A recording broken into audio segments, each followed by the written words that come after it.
Welcome, my friends. I hear the agave speaking. They tell me it's time to open up the cabinet, start sniffing, and start thinking about what we're going to be drinking tonight. Well, as you can tell, tonight we're going to be thinking about Tequila Alquimia. New brand on the block? What's his fucking story? Who's he talking to? Who's he been talking to, man? What has he been saying? I got my buddy Neil in the house because Neil, I was going to do some other music, you know, and I just...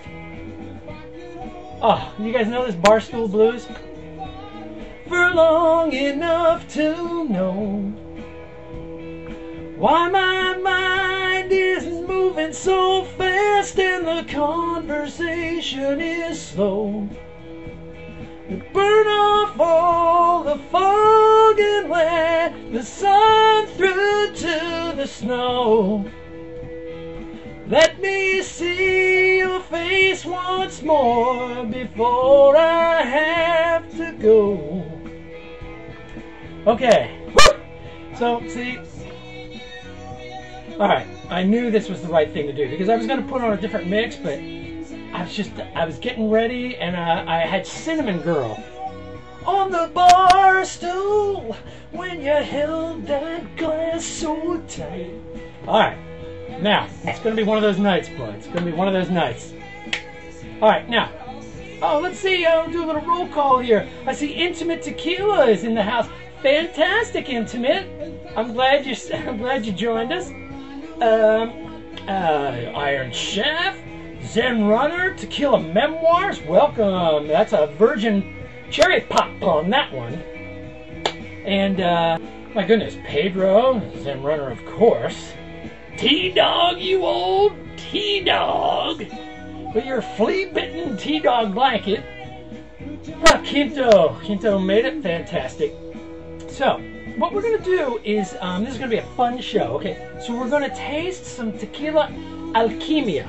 Okay, and I'm going to give you guys a rundown on how I'm feeling about it. And then what we're going to do is kind of segue at some point into a special guest who's going to call in.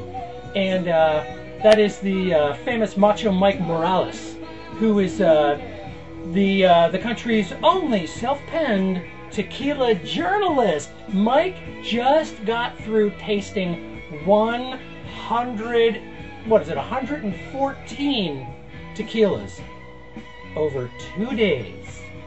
Isn't that a fucking candy-colored dream that we all aspire to, right? Mike has lived it, and he is going to be coming on the show tonight, and he's going to tell us about it. And I'm going to ask him all the questions that you want me to ask, because we all want that job, Mike, and we want it yesterday, right? And, but that's a little later. Let's get right to tasting. I see that some people are drinking some anejo. It was a cocktail match. I see Cocktail Match made it. Fantastic. Good to see you, Cocktail. Ooh, yeah. Hope we got some Neil Young fans here because we're going to be hearing a lot of stuff from the archives, which is what this is from. I highly recommend it, and I ain't getting paid to say that. All right, now, first let me talk about Tequila Alquimia. Now, I want to, well, before I pour, I want to show you guys this beautiful hand-blown bottle, and it really is very pretty. It's got a great hand feel. It's very hewn. Now, I'm going to, you know, you're going to call me crazy, but the first thing I want you to see is the side, so you can see how it's hewn. Alright? And then, you know, here's like the front.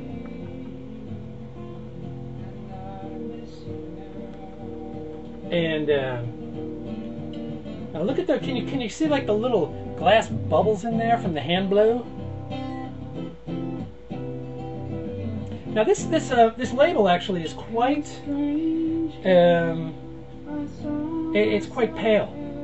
So you know, my advice immediately to Alquimia is you need to do something about the color combos. I think you ought to call me because that's what I do for a living. Okay. Baby, I'm going to help you out with the color scheme on that one. All right. So, you got this beautiful hewn product, right? And check out, oh, I didn't show you the hand blown. Check out like the cork stopper. It's really pretty, you know, and it feels good, you know. Ooh, watch me pop it. Yeah, did you hear that? That is so hot. All right, my first sniff. Yeah. It's pretty good. It's pretty good.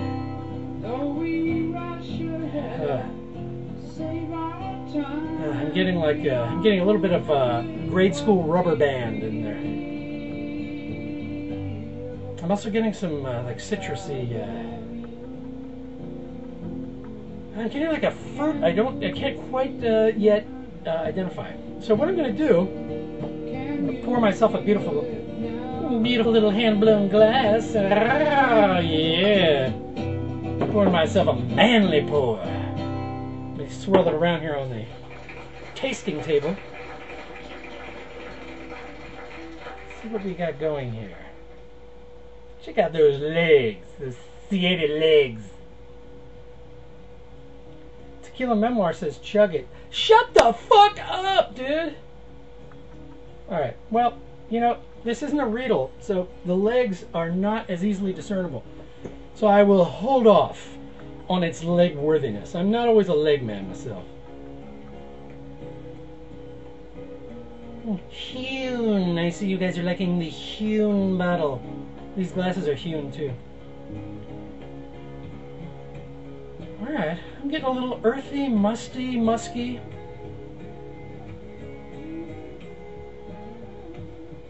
It's got an overriding taste of, or a smell of like that kind of a cinnamon. I call it like a cinnamony, spicy, very peppery, sweet. It's got a sweet, cinnamony, peppery. You've tasted this profile in other tequilas. You've smelled it. This is not immediately striking me as like, whoa, oh my God, there's something I've never tasted before. Whoa, what could it be? I've smelled it before. No. I keep getting like it's not a melon. I'm not smelling a melon, but there's an earthy bottom, and there's some kind of citrusy or refreshing top end to this that I am really kind of digging. Let me just say.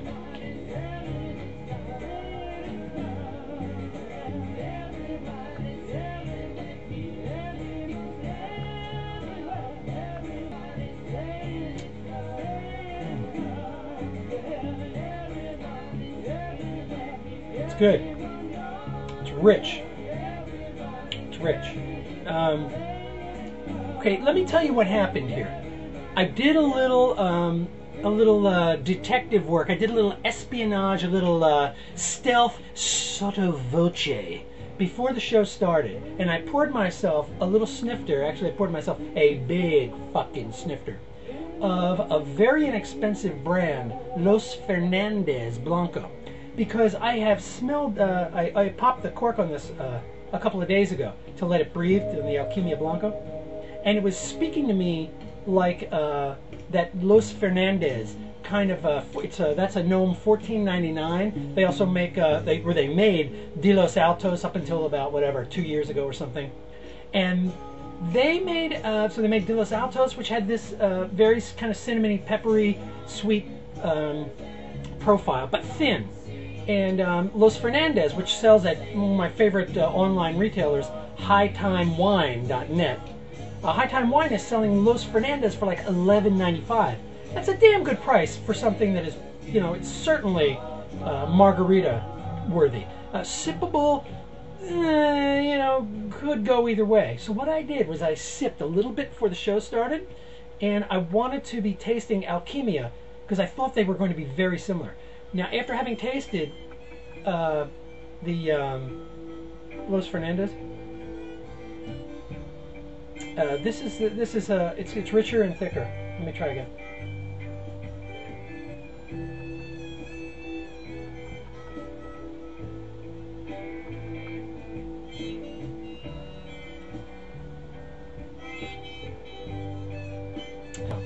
It's good.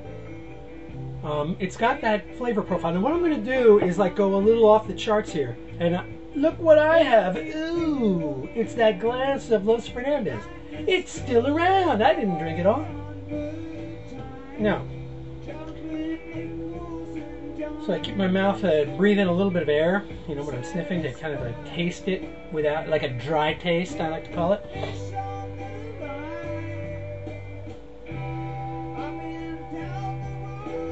Alright, so I'm going to taste this.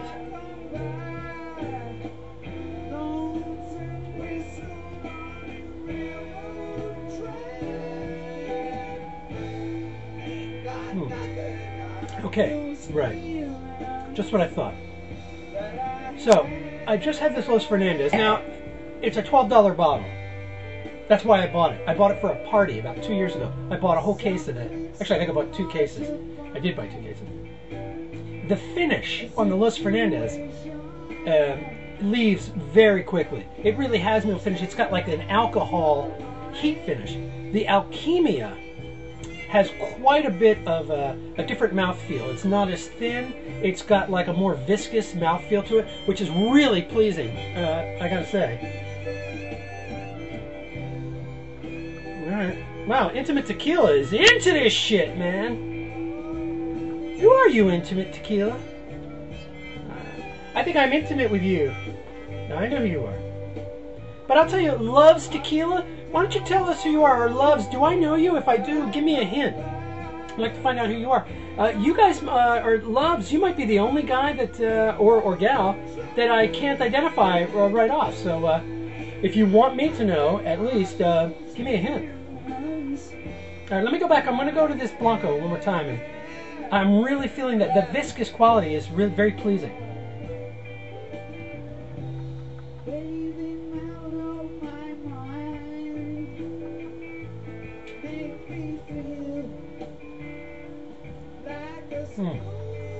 Yeah.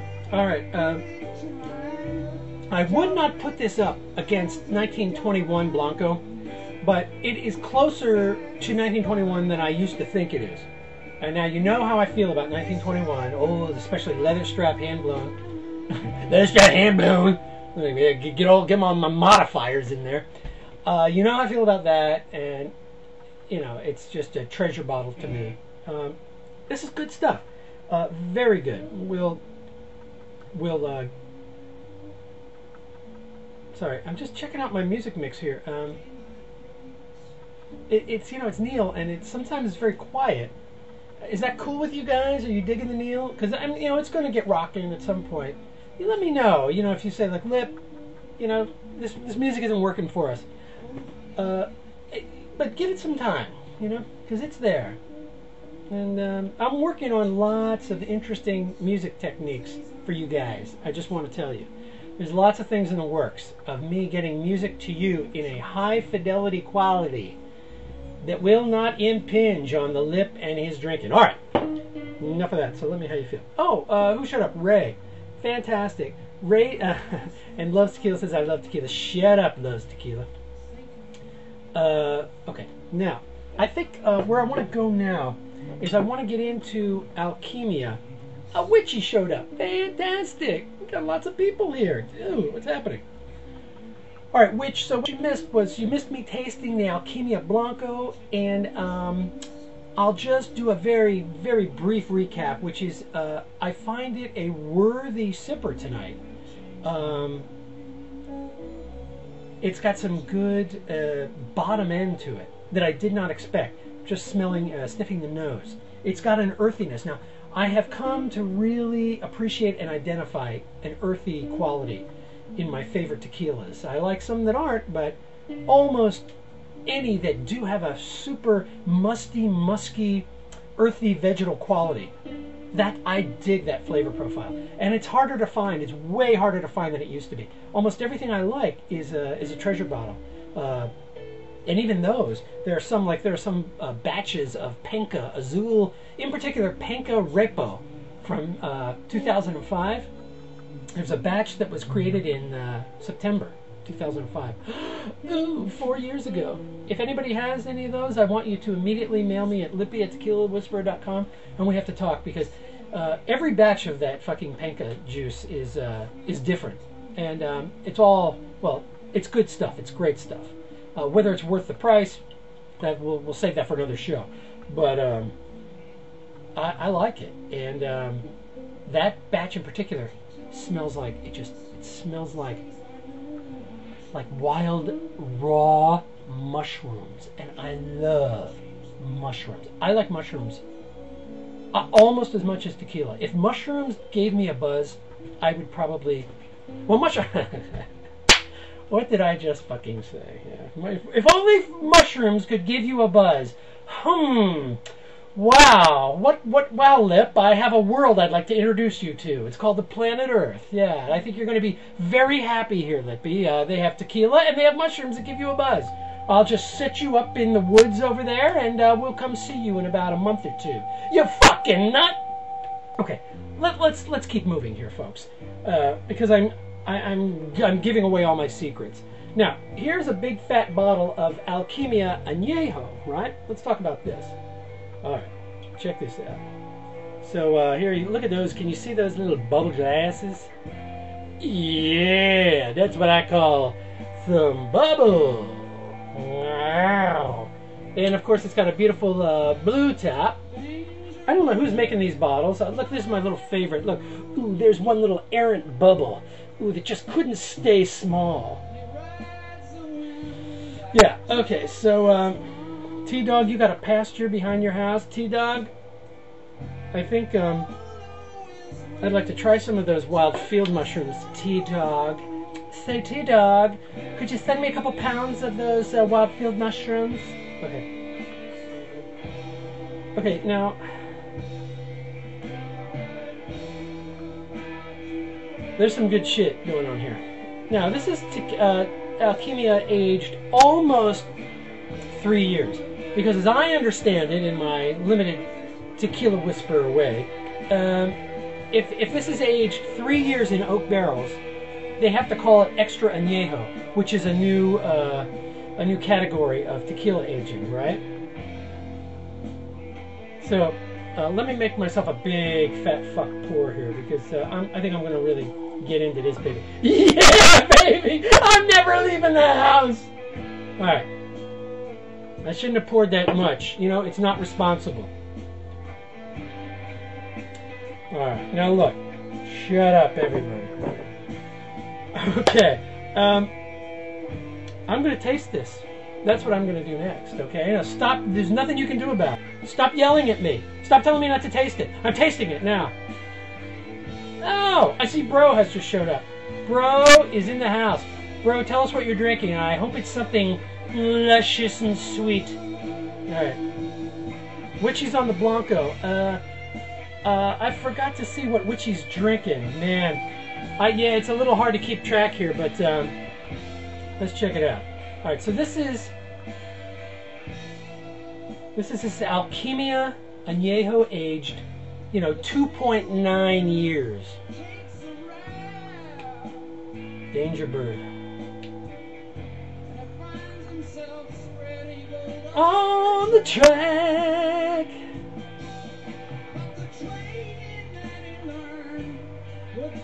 There's something in here that I can't quite identify. That's why I keep sniffing it. I'm going to sip it. Maybe it'll come to me. There's a smell.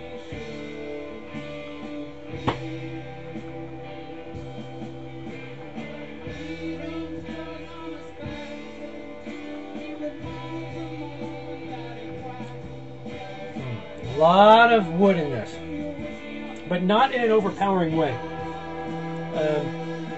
I'm getting the oak though. Wow, and why wouldn't I after 3 years? I see that Witchy is drinking Alquimia Blanco. Fantastic, Witchy. So you came a little late. I hope that you got some of my tasting notes. Let's compare them. I'll be watching you, and I'll be watching how you're talking about your Blanco, and let us know if you have the anejo too. That's really what I want to do. That's why I'm starting to drink new brands that are easily accessible, and I'm really glad this is accessible in Canada, but now that I think about it, it's probably not. You probably got it at Spirits of Mexico, didn't you? Hey, Witchy's digging the nose of the Blanco. Okay. And Intimate is drinking Senor Rio. Excuse me, I'm not familiar with that brand. Tell us about it. What's the gnome? Intimate. What's the gnome? Pedro's drinking Centinela Blanco. Pedro, I found a Centinela Blanco, and it's got one of those slow pours. Okay, here is something I want everybody who is watching me right now, and I want anybody who's watching this in the archives to comment below this show. Please help me. It's got one of those bastard slow pours on it. All Centinela has that. I cannot get the juice out. I cannot get it out. I twist it and go like this, and nothing comes out. And I do it gently, and then I'll rock it at 22.4 degrees of an angle, and then I'll go down to like 63.7 in an angle, and then I'll shake it like that, and then sometimes I go like, ha, ha, ha, gentle, oh, come on, baby. And then sometimes I get so fucking mad, I'm about to just rip that plastic off, but I don't even know how to do that. Please, anybody who has a technique for getting the fucking tequila out of there, I would very much appreciate it. I'm finding my center. Zen Runner, I'm finding myself. All right. Okay, Witchy is tasting the earthiness in that Blanco, I hear you. And Quinto is drinking El Tesoro White Label. You son of a bitch. Good for you. All right, let's keep going. Now, I wanna have another sip of this anejo.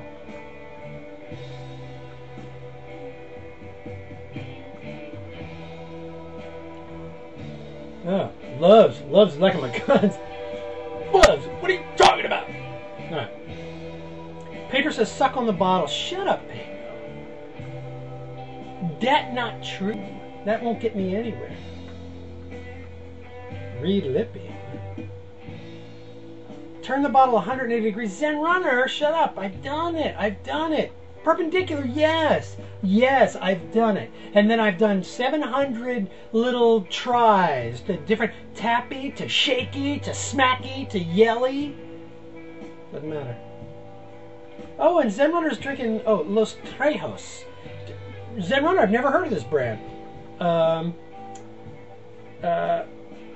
Loves tequila. You have to tell me who you are before the night is out. This happens every show. Somebody shows up with like a name, and it's like, Slappy McDougal, and I never know who the fuck it is. And then, like, when I'm shit-faced at the end of the show, I figure out who it is, because they send me that final. Oh, I love this song. You guys know this song? This is off the After the Gold Rush album. Now that you found yourself losing your mind, are you here again? Finding that what you once thought was real is gone and changing. Now that you made yourself love me, do you think I can change it in a day? How can I place you above me? Am I lying to you when I say that I believe in you? Oh, oh, oh, oh, oh, I believe in you. If Neil's watching that, I just blew my audition, so I'll make it up to you on another song, Neil, I promise. I have not exercised my voice tonight. Rookie mistake. Alright, here we go. So, Intimate says it's Cofradia. Oh, well, Intimate, that's all you have to tell me. I mean, if you're drinking... so in Intimate, you are drinking,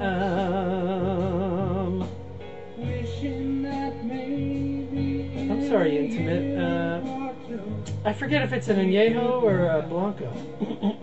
And let it all out. Now that you made yourself. This is funny. Zen Runner says he's drinking an anejo that tastes like red hot candles, but it's sweet. Zen Runner, we have to talk. I have a list of budget tequilas that will still change your head. You know, that will change your life. All right, let me get back. Look, I'm sorry, I gotta get away from you guys for a second, and I have to talk about this anejo. Okay, it's good. I dig it. Let me start there. It's good. It's a good drinker.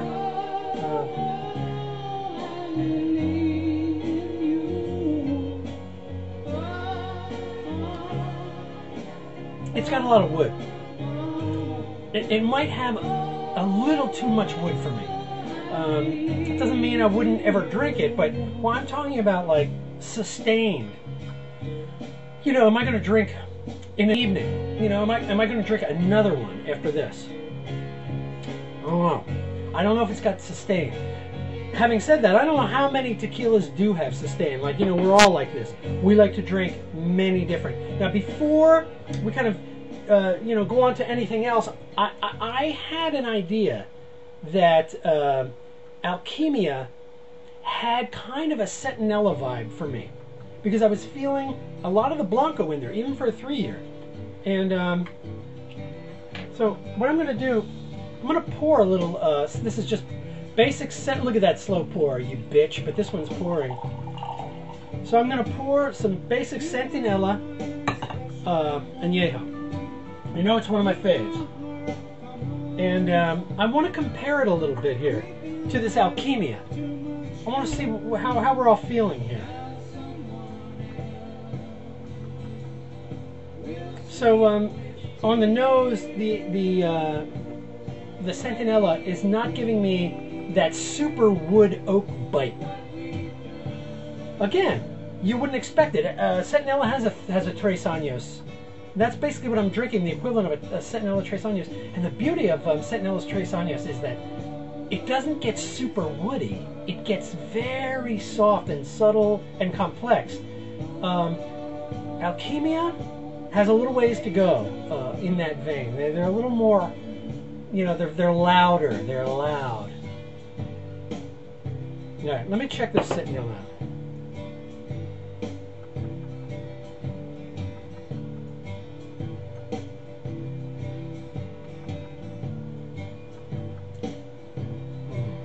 Now, Sentinella has its own particular beautiful smoky burn,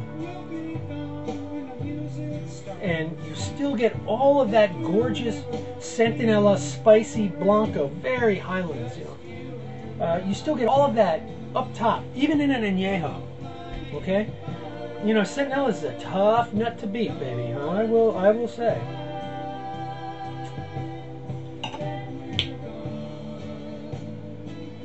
Tough. And yet, Sentinella can be a real bastard. Sentinella can be a real kind of little annoying little bitch on your shoulder. I've had evenings like that.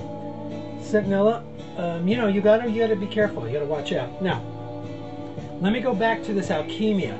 Now, Alquimia is farmed in an organic fashion, from what I understand and what I've read and been told, and I've researched. So, what you're drinking here is something that's kind of good for you and good for the planet. So, I have a special guest, Mike Morales, who's going to talk a little bit more about Alquimia. So, you know, I'm feeling some yeast, some kind of a tiny little bit of cookie dough in there. Oh, Zen Runner digs this. So, Zen Runner, you and I discovered this song together. I always think of you when I hear this song, Zen Runner. Thank you for calling it out. I always do. All right, so.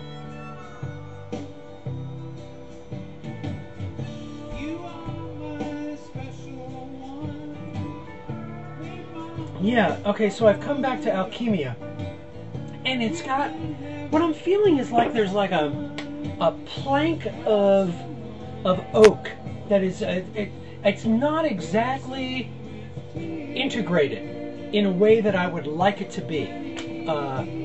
You know, it's a solid sipper, but especially coming after that Sentinella, which is a good favorite of mine. And, you know, say what you will about Sentinella, it is a finely woven mesh, and fewer and fewer tequilas are finely woven, meshes of flavor. And what can I tell you? Alquimia, let's have a little more and talk about this because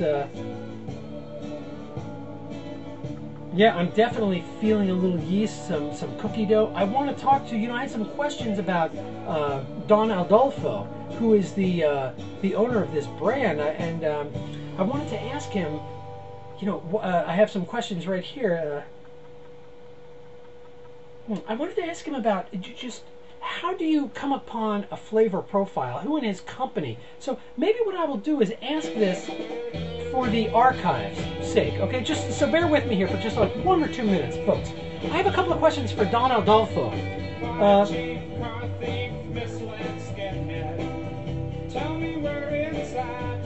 right, Neil Young, archives. Sorry, Don Adolfo. If you could answer these questions in the comments, it'd be great. Check it out, and they might not lend themselves to 1 or 2 sentence answers, but I'm wondering, how do you get involved in creating the taste profile? Is it that you get 100 different tequila, different ages, or are you adding additives to it in a certain way? What makes that flavor profile, and how do you decide? And do you live with it for a while? Do you take a bottle home and live with it for a week or 2, or do you take 5 home at a time? That's one of the favorite questions I really wanted to ask. And the other thing was in an organic sense. I was reading an interview with Don Adolfo in Latino State magazine. Well, it's an online magazine, and he was talking about how he's using organic protocols to grow his agaves, and he's getting something like he's gotten a 300-pound pina. Baby, I got a 200-pound pina, but I don't have a 300-pound pina. He's got a 300-pound pina that's growing on his land. So you're organic. What about your neighbors? And how does that impact? Because I know, I'm not saying, well, I know about genetically modified corn and how the spores fly into neighboring fields in the United States, and it's a whole mess. And I just wonder, how do you deal with that? As an organic protocol, I see you're not certified organic in the U.S. Doesn't mean you're not doing what you say you're doing. I believe that. I wonder about those things. So maybe that's for another evening when we can actually talk one-to-one. I would like to hear more about that. I'm going to tell you now my feeling on Tequila Alquimia is, I've got the Blanco here.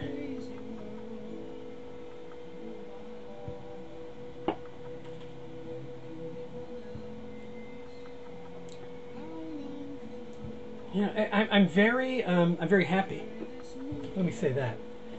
I'm happy to taste this, and but I'm confused because when I tasted these before the show, I was a much bigger admirer of the anejo than I am right now.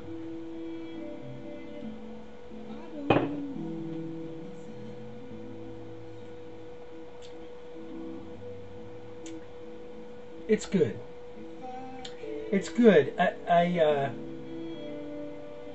I recommend it as a sipper, but I have to tell you, it's got a lot of oak in it, and the oak is not playing nicely over the long haul.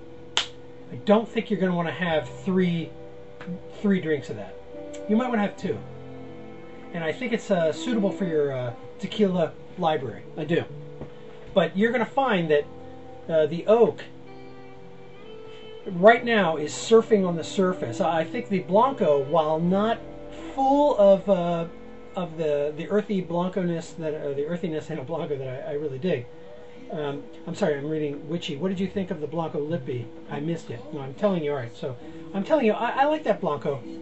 I don't think it's a life changer, but at this point, well, actually, they're probably very close. Like, I would probably have maximum of 2 drinks of either one of them before I needed to move on to something else. They aren't complex enough to keep the conversation going. It's the best way to put it.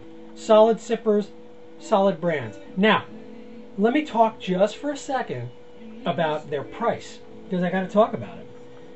So the Blanco is rolling in at $47. Okay, the let me just everybody help me out here or indulge me. I have a website up. Oh, no, that's another website. I lost that website. Now see, I started drinking and I got all fucked up. So basically, this is a $47 bottle online. So in a store, I don't know what it costs. And the anejo is rolling in at, I think it was like 57 or like 60 bucks for the anejo. Now, let me tell you something. Alquimia. Let me be straight with you. I believe that you're putting in a lot of expense to make this tequila. I think your pricing is too high. You're getting into kind of partida territory. You're getting into Fortaleza. Now, when I say partida, or partida, as the proper pronunciation is, I don't think partida is worth what they're pricing it either. I think partida is overpriced for sure. And almost every tequila aficionado I know thinks the same thing. That Blanco should be like 35 bucks, 30 something. The anejo should be like 50 max. And the anejo, you find it. I found the Blanco in my hometown for $70. No. Okay, so you got Alquimia here. I think it's overpriced by about 15%. I want you to think about it because I know you're a new brand. You're trying to get a lot of good vibe about it. It's an issue. The lip says. There you go. I think it's an issue. If I saw it on the shelf, you know, is it worth almost $50 for that Blanco? We're talking Fortaleza here, right? No, come on. I mean, Fortaleza, when I say Fortaleza, you don't have to taste like Fortaleza, but you got to have the complexity. You got to have the ability to carry on a conversation all fucking night. All right. I'm not going to hit that too hard. How are you guys doing down here? What's going on? Alright, so in the end I say, Alquimia, try it at a bar near you. Tell me what you think. I think it's worthy, certainly, of drinking and certainly of sipping. The price was the problem. So if this Blanco was you know, 35, 37, 37.99 online, it'd be a whole different story. It's funny, $10. I don't know. You know, I believe the bottle's made out of recycled glass. It's grown organically. I get it. And I'm not saying with all of the costs involved. But I'm just saying, as a consumer advocate and a guy who likes to drink tequila, lower that price a little bit. And I would totally be able to get behind it in a bigger way. All right, now, I think we're going to pivot ever so gently now. I'm going to get up in a second. I'm going to turn the music to a different channel because we're about to meet someone. Someone I want you all to get to know very well because he's going to be a regular on the show. I've just decided. He doesn't even know about it. He doesn't know how great he is. We're going to tell him. So we're going to have a visit here in a second from someone who's going to talk to us about what it's like. What does it feel like? Oh, wait. I think you want to hear this too, Zen Runner, because it's off the same album. Okay, we're going to talk to someone who's tasted 100 tequilas in 24 hours and lived to tell about it. Are you with me, intimate? Are you intimate with me, intimate? Are you ready? All right, hold on a minute. Let me change the music here and change the mood. I want everybody to chill. I want you to have a sip. I'll be right back.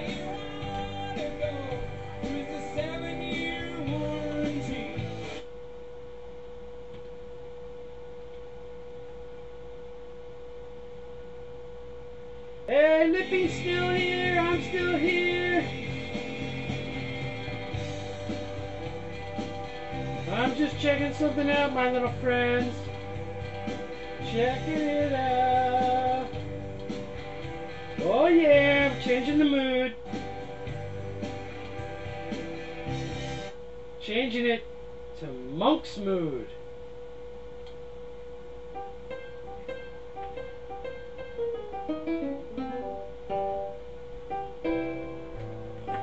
All right, now things have changed a little bit.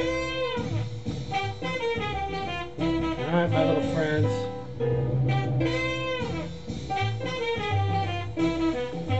Hold on, my little friends.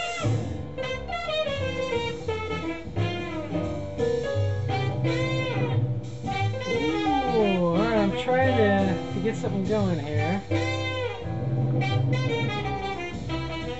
Hey, you gotta forgive me. I'm trying to do a lot of tech after I've been drinking. So intimate. I want you to give me a call, okay? Maybe I wasn't clear enough on that. So intimate, give me a call on Skype. Intimate, as you may know, intimate is Mike Morales. So, Mike, you have a couple of things to do. You might want to turn your speakers down and give me a call. Now, let me make sure I'm online, which is kooky. Having a little Skype thing here.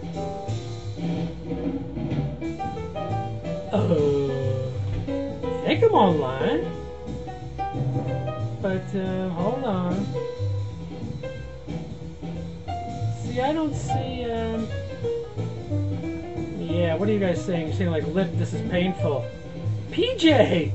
BJ! Fantastic! Great to see you, dude. I'm trying to as everybody knows, I'm trying to get,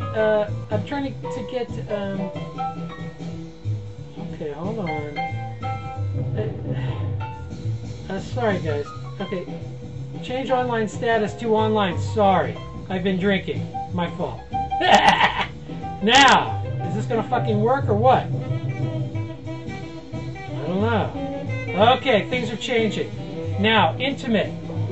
Okay, who's calling me? No, nobody call me but intimate. Don't you guys? I know you guys want to call me.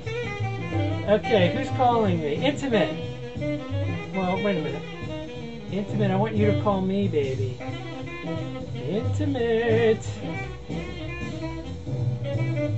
Excuse me for this. My seams are showing. You know what I'm going to do is I'm going to turn this music down just a hair. Okay? Just a minute.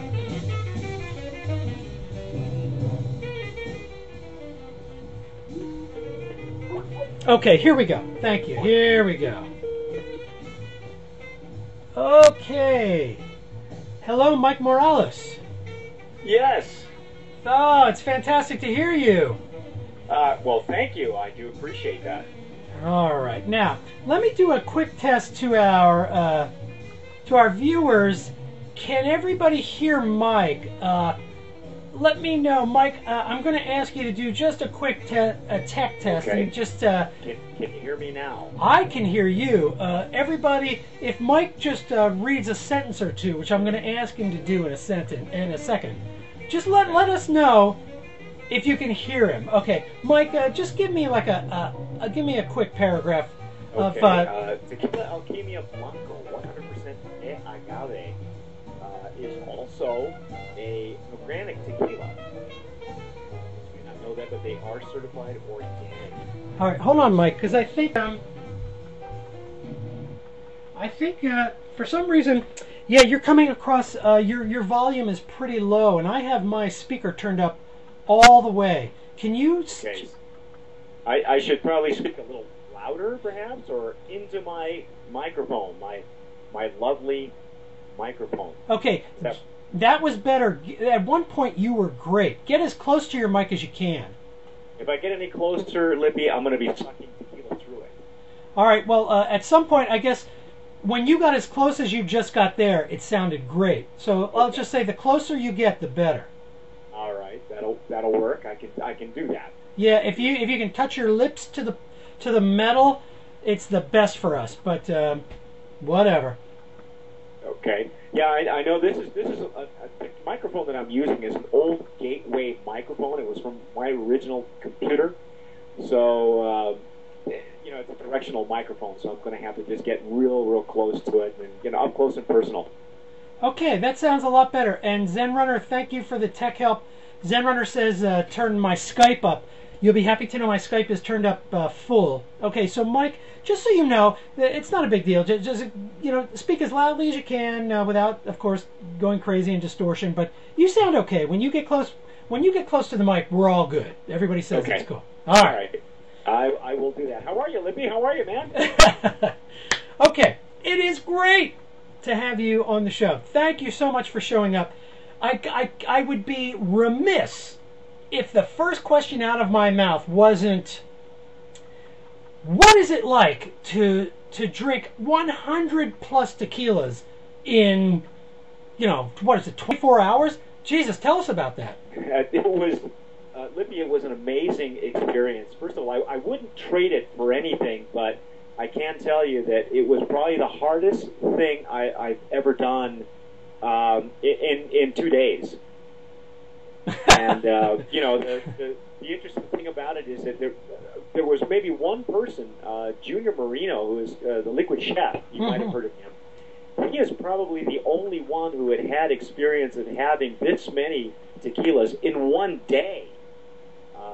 He told me a story about having to start at 7:30 in the morning and then going all the way till 7 o'clock at night. I don't see how he did it. It's very difficult, and I can tell you that it is a good thing. It's a good thing, of course, yes. I would say that doing, doing the tastings all in 2 days was a challenge, but I wouldn't trade it for anything. Yeah. Now let me ask you. Go ahead. Well, technically, I mean, on a strictly technical note, you're not swallowing these tequilas, right? You're using a spit bucket. Exactly. There's no way that you can swallow any of this. In fact, I told Dory, and I think she quoted me. Dory Bryant is the she's the organizer of this show. Right. And Dory organizes Spirits of Tequila or Spirits of Mexico. Yes. Because you're constantly just dumping it and spitting it out, but very much like you do in wine tasting. Yeah. So my question to you, Mike, is I have never been able to successfully do a spit bucket tasting, because for me a lot of tequila tasting is in the back of the tongue and in the swallowing and the finish. So obviously the finish is something you can't be judging. Is that correct? You actually can. There is a technique, and I think Larubis, our pal Larubis, David Ian Gonzalez from Casa Noble, actually explained how that technique works, and it's really just the back of the tongue, and you're allowing a little bit of it to go to the back of your throat. Ah, so there's a little bit that comes down the back. There's a little bit, yeah. There is. Anybody who tells you they don't swallow, that's incorrect. I used to have girlfriends that said that, Mike, but I'm not going to get into that right now. Me too. Yeah, there you go. So I never believed them any either. They may have been good tequila tasters. Maybe so. Maybe we should have more women. We only had, in fact, in the judging, we had only 2 females. It is a known fact. I know who they were. Women have better olfactory senses than men. Women have better olfactory. Olfactory senses, which is organoleptic senses, and so we really should have more women doing these tastings. We should have more women in general, I think. I've had some of these shows where I've had women doing yoga splits on the carpet. Something about tequila and women. Hey, that's fantastic. Like, I want to. Here's the challenge for everybody watching this show right now. Next week, you must invite one woman to the show with you, and we'll double our audience, and they'll be wonderfully olfactory with us. So, all right. So, Mike, so you're sitting there. Now, you got, what was it, 50 a day? Like you had 50 tequilas one day, 50 the other day? Yeah, the first day that we arrived, we had actually 38 blancos. And when you say to yourself, geez, this is tequila heaven. It sounds like tequila heaven. You have these rows of Riedels in front of you. Yeah. It's heaven. It's like you've died and gone to heaven, and here you get to taste every single one of them. And then God says to you, you can't swallow. You're in hell. You're in hell. but it's a daunting task because you see everybody next to you has the same amount of tequila in front of you, and that's your job. Your job is to taste them and rate them on a certain scale that was developed by Jack Robatello, who was the host of the tasting. Jack and Robert Plotkin, who are famous beverage and spirits writers, were the hosts and the moderators of this tasting. So they ran the whole tasting. We had rock stars. We had Charlotte Boissy, who's a female mixologist extraordinaire. Junior Marino, who's called the Liquid Chef. We had a couple who are certified by the Mexican Tequila Academy. One from Carlos Ruiz, who is out of Tucson. Okay, so let me ask you a question here, Mike. So you've got 50 Riedels in front of you, and you're sitting down. Now, what I'm doing is I'm giving all of our viewers a front row seat here. Here's Mike Morales. First of all, I got to ask, what time does this start? What time in the day? The way the schedule worked, Thursday we started at 2 in the afternoon. Thursday at 2. Thursday at 2. All right, so it's Thursday. It's 2 p.m. Now I want everybody to picture this. You sit down at your little table. There are 50 Riedels of tequila, probably about this full. And I know Mike can't see this right now. But, you know, it's a healthy pour. It's probably 2 ounces ish, maybe a little less. You sit down. You've got 50 of these Riedels. Each one is numbered with a little paper kind of cup holding the aromas and alcohol inside. Right. And you've got a checklist. Now, wouldn't that just be heaven for anybody? It's intimidating. Yeah, intimidating, and then there's the hell, of course, as you just said, of you're not being able to taste it. So now, do you go? I don't want to belabor this too much, but I'm loving it. I'm in the moment with you, baby. Do you? Well, I thought of, you know what, Lippy? Honestly, I thought about you. You thought about me? Being with us in the tasting, because you would not knock on it, but I'm afraid you would have swallowed one from every one of those samples, and then that would have been the whole, that would have been, we'd have to carry you out of there. Okay, Mike, hey, I'm sorry, I'm just getting a little tech thing. When you just said we have to carry you out of there, you sounded great. Stay with wherever you were in your position. I will try to keep my head in front of the microphone. Thank you. I'm sorry. It just sounds so much better, and it drops off so much when you fall away. Okay, so fantastic. All right, so you thought of me, of course. You would have had to carry me out of there because I just couldn't let it go. Now you're drinking. Oh, let me ask you this: is it all blancos day one, or how is that working? Are you just drinking? Yes, day one was all blancos, and then we after that we took a break and had just a few sotols and palettes. There weren't that many that had entered into the competition, so that was not as daunting as doing the blancos. Okay, so you've got blancos and sotols, and on the first day, man, right, blanco is very difficult because they all start to, I would think even more than anejo, with the wood introduced, those blancos all start to taste the same. Boy, so, and then you're rating them. Okay, so to kind of move this along, as you're rating them, what are you using, a checklist of a couple of identifiers or?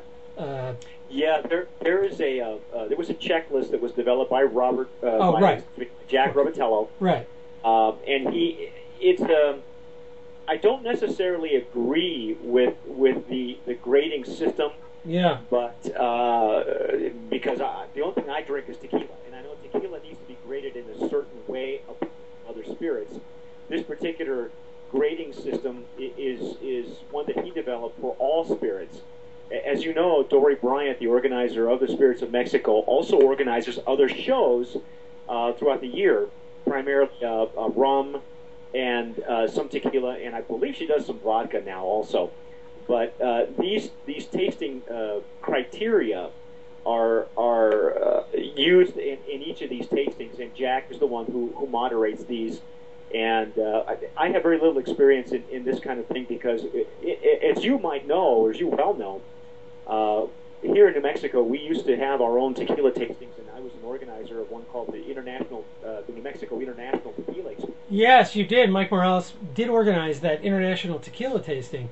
We were the largest tequila tasting in the Southwest, and the first and only cata or tequila tasting. It was a cata. Cata.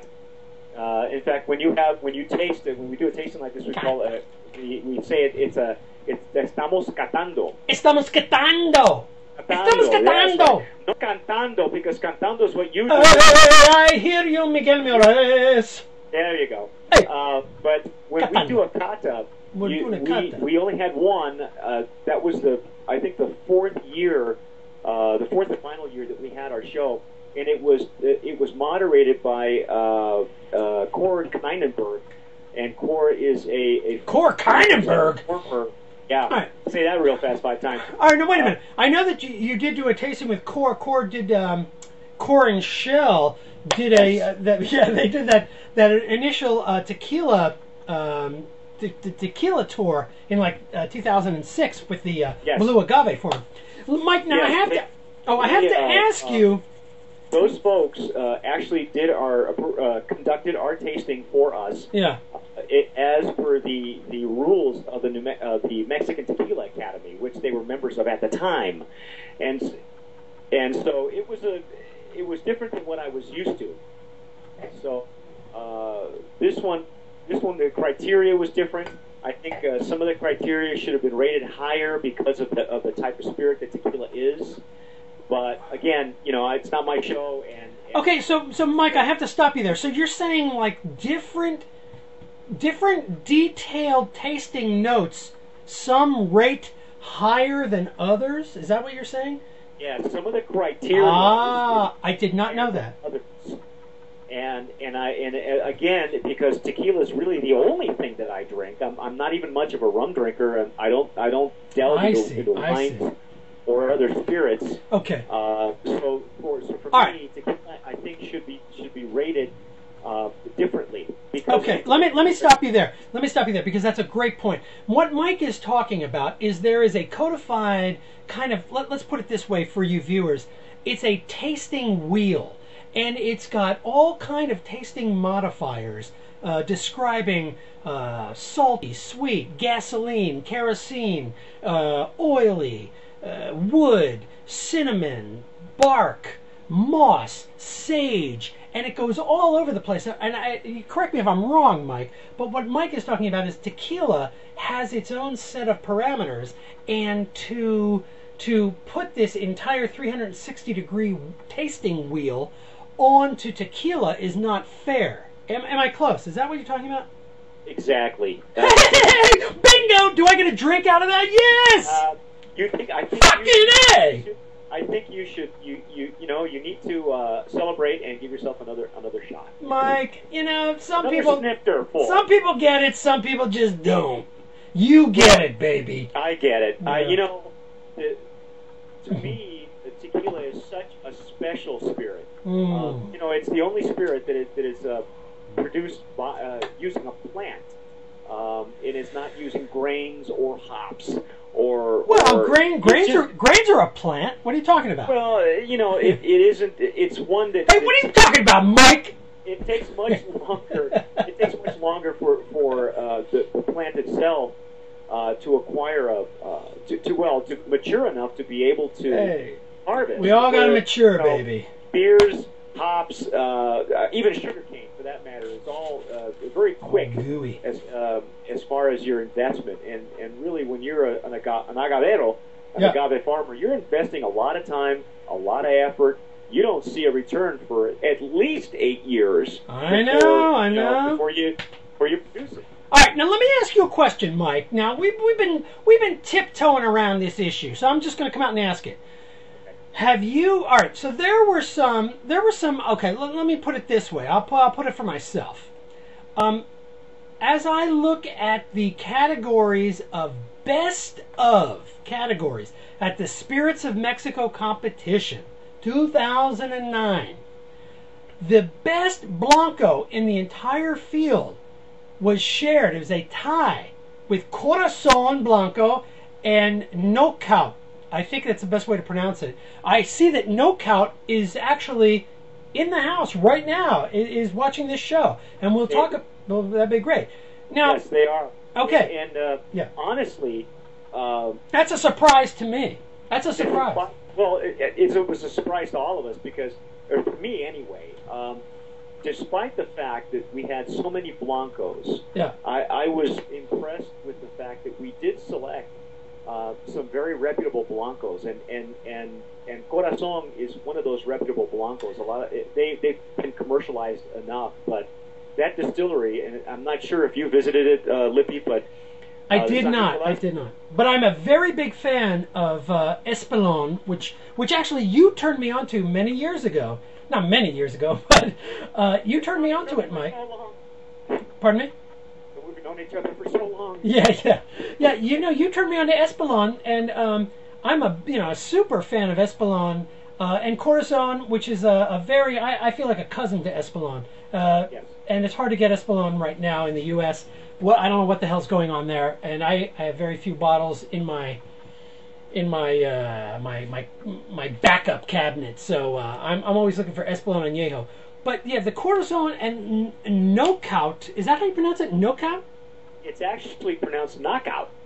Oh, it is. And so this is crazy. Yeah, it's pronounced Knockout. And if you look at the bottle, it's shaped like a boxing glove. These guys, you're kidding? Knockout. Yeah, these guys. Knockout, send me a bottle. I want to taste this stuff. Oh, they're cool. They are very cool. Sounds and, great. It's gimmicky. They had their tequila girls who look like these ringside girls. You know, the kind of girls you watch at the prize fights who walk around with the ring number and yeah, I can just see it. Gals were all over the floor handing out point of sale material and come taste our tequila. And these guys, they remind me of my bros from Hood, man. These guys are crazy. They're young, they're excited. I'm sorry, Mike. You're breaking up a little bit. He's just saying the knockout tequila girls were walking around and yes, everybody got excited. They were recruiting people to come taste their tequila.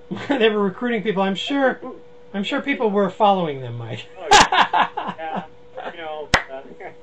Hand me a certificate, I'll follow you anyway. Of course. Now I gotta say, one of my biggest there are two very big surprises for me. Okay, so Corazon winning the Blanco Best of Show. First of all, to Knockout, you guys showed up at the show. I want to say thank you for showing up, and congratulations for winning the Best of Show Blanco. That is a big fucking deal. Fantastic. Congratulations. And I'm not dismissing your tequila at all. I have not tasted it. I would love to. So anyway, I will say congratulations to you. And Corazon, solid Blanco. I've tasted it before, of course. It is very good. The Reposado. Let us move to Reposado for a second. Now, Reposado. Now, Mike, let me ask you, how many judges are we talking about here? Well, let me read them off. I've got a list of them. If you bear with me. No, do you have to? I mean, give me a number. Is it a list? Come on, if we had, bear with me here. I'm going to find you the list. All right. Well, so while he's looking for the list, there we go. I found it. We're looking at the competition was co-hosted by Robert Plotkin, Bar Media, Jack Robatello of Drinks Inc., and the judges were Charlotte Voisi, oh yes, Junior Marino, Mario Marquez, 5, Patrick McCarthy, 6, Larry Allman, 7, Diana Barrera, 8. The Agave Oh Gal, yeah, well, I like Dan. It's a fan of this show. Yeah. Carlos Ruiz from the Marriott Star Pass Resort and Spa in Tucson. Zach Romaya. Now, Zach is the owner of Old Town Liquors, and I don't know if you've been to San Diego. I think you have. Yes, but I've never been to Old Town Liquors. You've got to go to Old Town Liquors. I know. It's the only liquor store in Old Town, and you have to go. I saw a picture online. I think you probably posted it, and it looks like it has everything I want. Oh, it's amazing. It's a drag. You also had David Grabschi. 11. Oh, I know David. Yeah. And of course myself. That's 12 judges, Mike. Yeah. That's crazy. that's a sizable amount of people. That's a lot of people. But a lot of folks have asked me since, and even some of the winners and some of the not winners, some of the non-medal winners of the who participated in the competition, and they asked me, the 111 tequilas is what we tasted.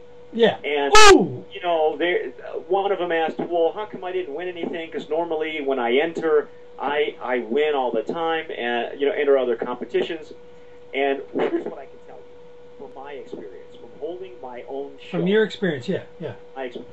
What? And knowing where Dory and her organizers are coming from. Yeah. First of all, conducting a show like this is no easy feat. The logistics I know. It's tough. Will drive you nuts. And this is not like it's not like surfing, where you're looking for that wave and you're looking for it and you see it and you get ready and here it comes and you're riding the wave. With this kind of a show, with these kind of events, before you know it, the wave is on top of you. You've already wiped out before you know it. 1 minute you've got 70 tequilas and you have a system that's going to handle it. And the next day, Lippy, you've got over 111. You don't know how you got there, and you're under the wave. But that's okay. It's okay because one, that's how you learn. That's how you grow in these types of events. Thank you. Thank you for telling me that. Now, no, wait a minute. Okay, so you've got these judges. You're judging. Okay, first question. Let me ask you, Mike, briefly. Pueblo Viejo Repo. Were you surprised that turned out to be... Now, we're not talking about... Because I have reviewed Pueblo Viejo Treasure Bottle. We're talking about Pueblo Viejo Current right now. And that won the best Reposado of the entire show. That, I will say, that is the biggest surprise to me. Now, remember, Pueblo Viejo is a hell of a distillery. Hey, listen, I'm a fan of Orgullo. We've talked about this. I'm a fan of Pueblo Viejo, but I'm the first guy to say the old Pueblo Viejo is better than the current stuff. And I don't know what they're doing different. I don't have I'm not privy to that, but I wish they'd make it like the, I wish they'd make it like the old school. What can I tell you? I will admit that there were some surprises to me. But again, very, very, very judicious of you. You run this kind of a show, you're looking for consistency, and I think that's the reason why the organizers use the type of criteria to judge these spirits the way they do, because they're looking for some sort of consistency. It would be very difficult to run these shows, to do tequila tastings and do something different than what you're doing with the other spirits. And just because, again, the logistics will drive you nuts. All right, now I have to tell you, Mike, as I mentioned, I don't necessarily agree with the criteria. Okay.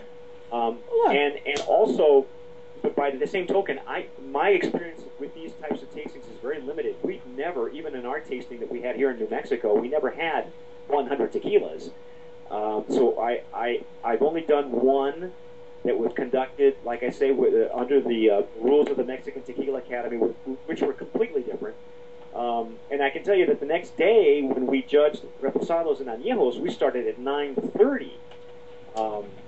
That's early. Well, let me put you on the spot here, which is, forgive me, but I'm assuming. Here's what I want to ask you. When we go to the añejo category, it was a tie between Milagro Añejo and Oro Azul Añejo. Now, I'm a big fan of Oro Azul. Milagro, I don't think I've ever even had the Añejo, or maybe I have. So I don't want to, it's nothing, I don't remember having it. I'm going to assume that I have not had it. I've had a lot of Milagro Blanco.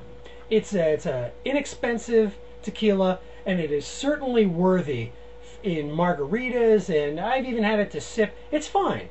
What I want to ask you, as a judge, Mike Morales, is what was your personal best of show añejo? That's hard to say because the añejos, everything was blind tasted. So you never found out later after the fact, like what you tasted? Yeah, I have not had a chance to review my notes.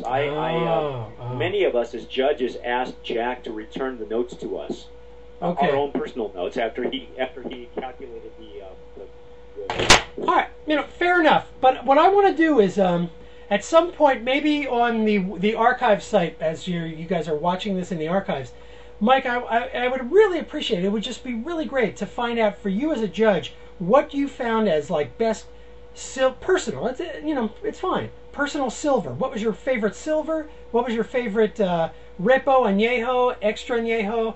That and best of show and all those categories. That would be really cool. Just to know. Do that. Yeah, I think that'd be really cool. For that. I just have not reviewed them. Fair enough. Fair enough. As compared to the results.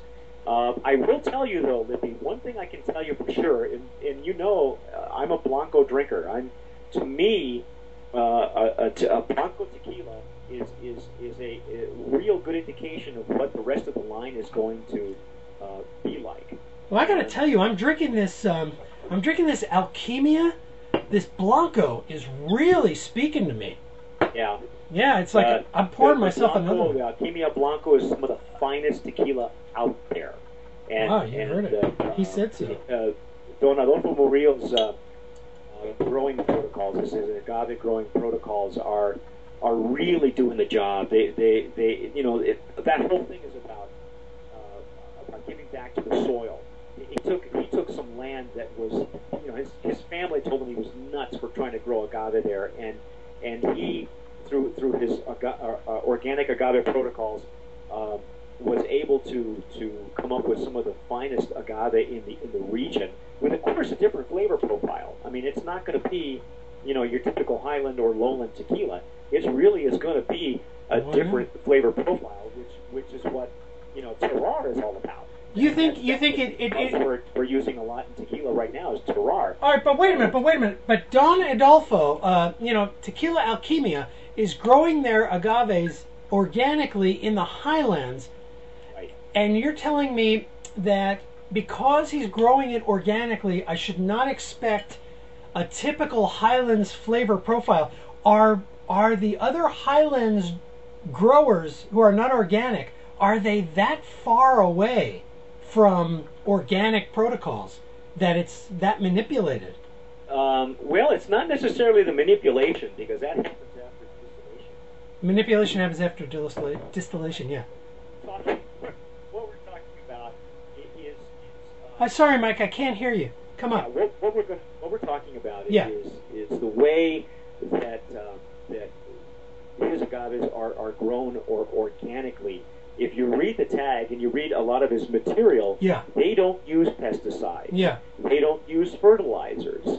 Everything that they do, including the bottle, that the bottle is made from recycled glass? Yeah, actually I did. I mentioned that earlier, and it's great. This is all recycled stuff. Well, this is a great way for us to segue into a report that Mike, that you have written, and I have a copy right here. It's called Vinazas, the Corpse of the Spirit of Mexico. And now I want to talk briefly about this report, Mike. So you wrote this report, The Corpse of the Spirit of Mexico. Very, very strong words. Something is going on in the tequila industry that is alarming you to a great degree. And I have to say, after reading the report, I read it myself, it is alarming. Can you give us... Let me set the stage just briefly for the viewers. What Mike is talking about, first of all, vinazas is a Spanish word. What does it mean exactly, Mike? Do you know? Can you tell us? It's the word for wastewater. It's the translation for wastewater. So we're talking about tequila distilleries in Jalisco and neighboring states, the very few that are still under the tequila umbrella. So these are distilleries that are disposing of their wastewater in a way that is harmful to the ecology, and that's what. So in a second, I'm going to ask Mike about the specifics of this. But what we're talking about is the way that tequila is distilled I guess I'm going to start out with a very, like Tequila 101. We take the agaves out of the ground. They are cooked, and the sugars caramelize, very much like you put a potato or a sweet potato in the oven. The sugars caramelize, then the juice gets extracted from that plant, from that agave, from that sweet potato.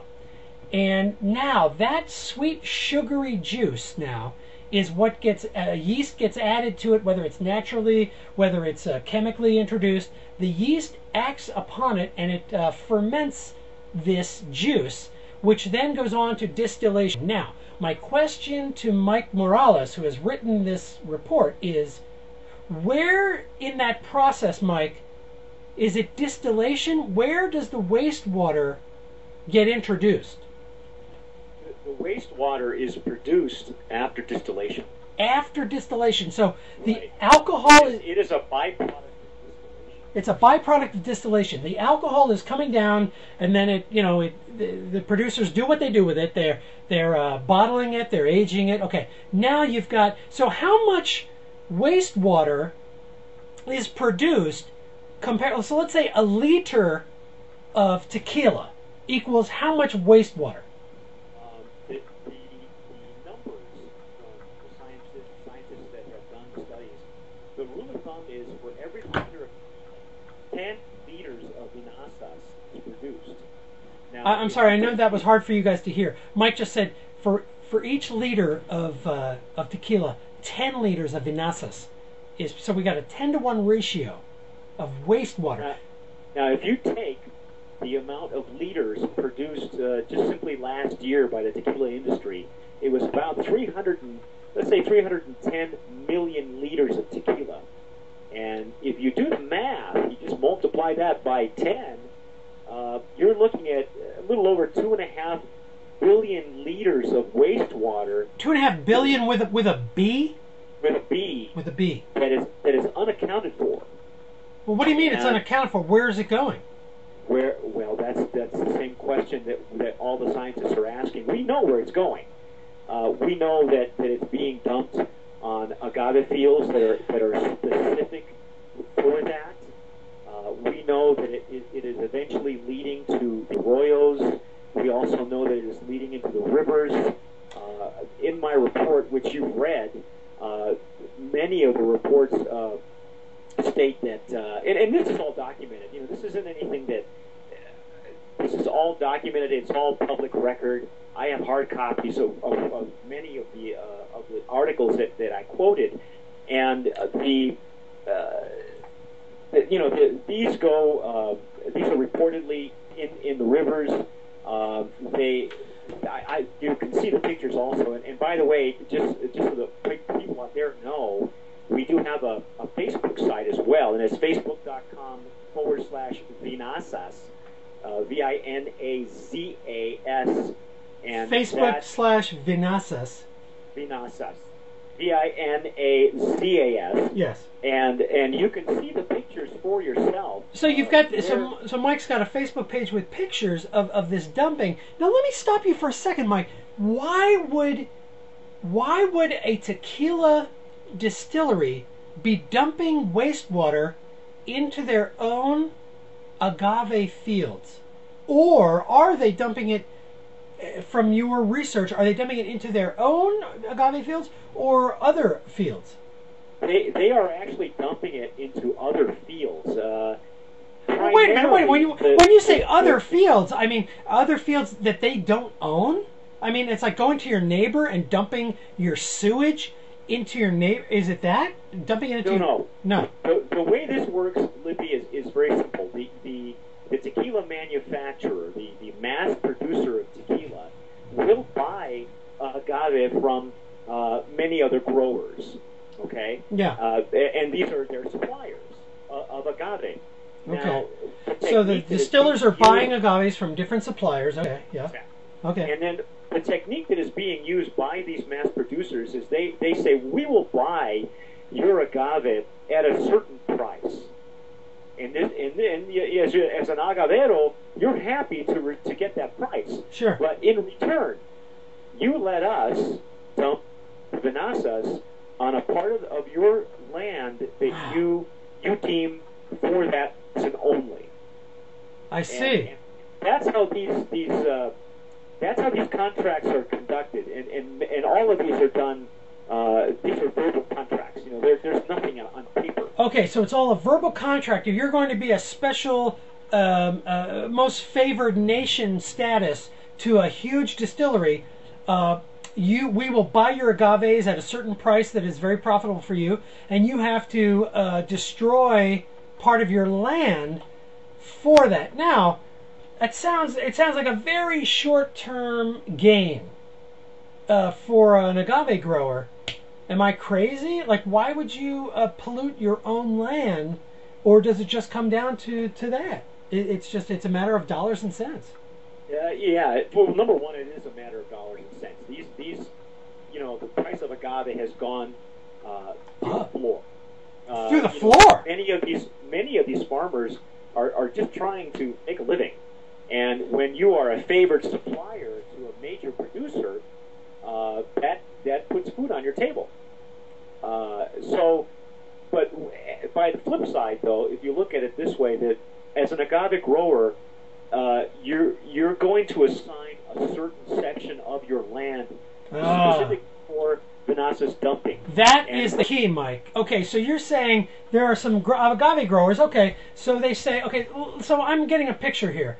I'm an agave grower. I've made a verbal relationship with another distiller that's quite large, or whatever. I'll ask you that in a second. Maybe they're not that large, but whatever. They're buying my product, and in return, I'm saying, you, agave grower, are allowed to dump some pollution wastewater on that will foul my land for years, maybe generations to come, and it will foul the water table, and it's running into the water. Now, I have to say, you know, all of this makes some weird, greedy sense. I understand it. I don't approve of it personally, I'll just say. I understand it. It's a greedy, fat fuck thing, and I hate it. And it makes disgusting, capitalistic sense. I understand. Now, what I want to know, Mike, you've written this paper. It doesn't surprise me that this is happening. It makes sense. I get it. Yes, of course this shit is happening. And I'm sure it happens at night, clandestinely, or whatever, in unmarked trucks who are dumping this shit, and it's fouling their own source of income eventually. Okay, so what I don't get is, why aren't the distilleries gathering together to make to contribute to a communal wastewater facility, or more than one? What do you have any idea about that? Why is that not happening?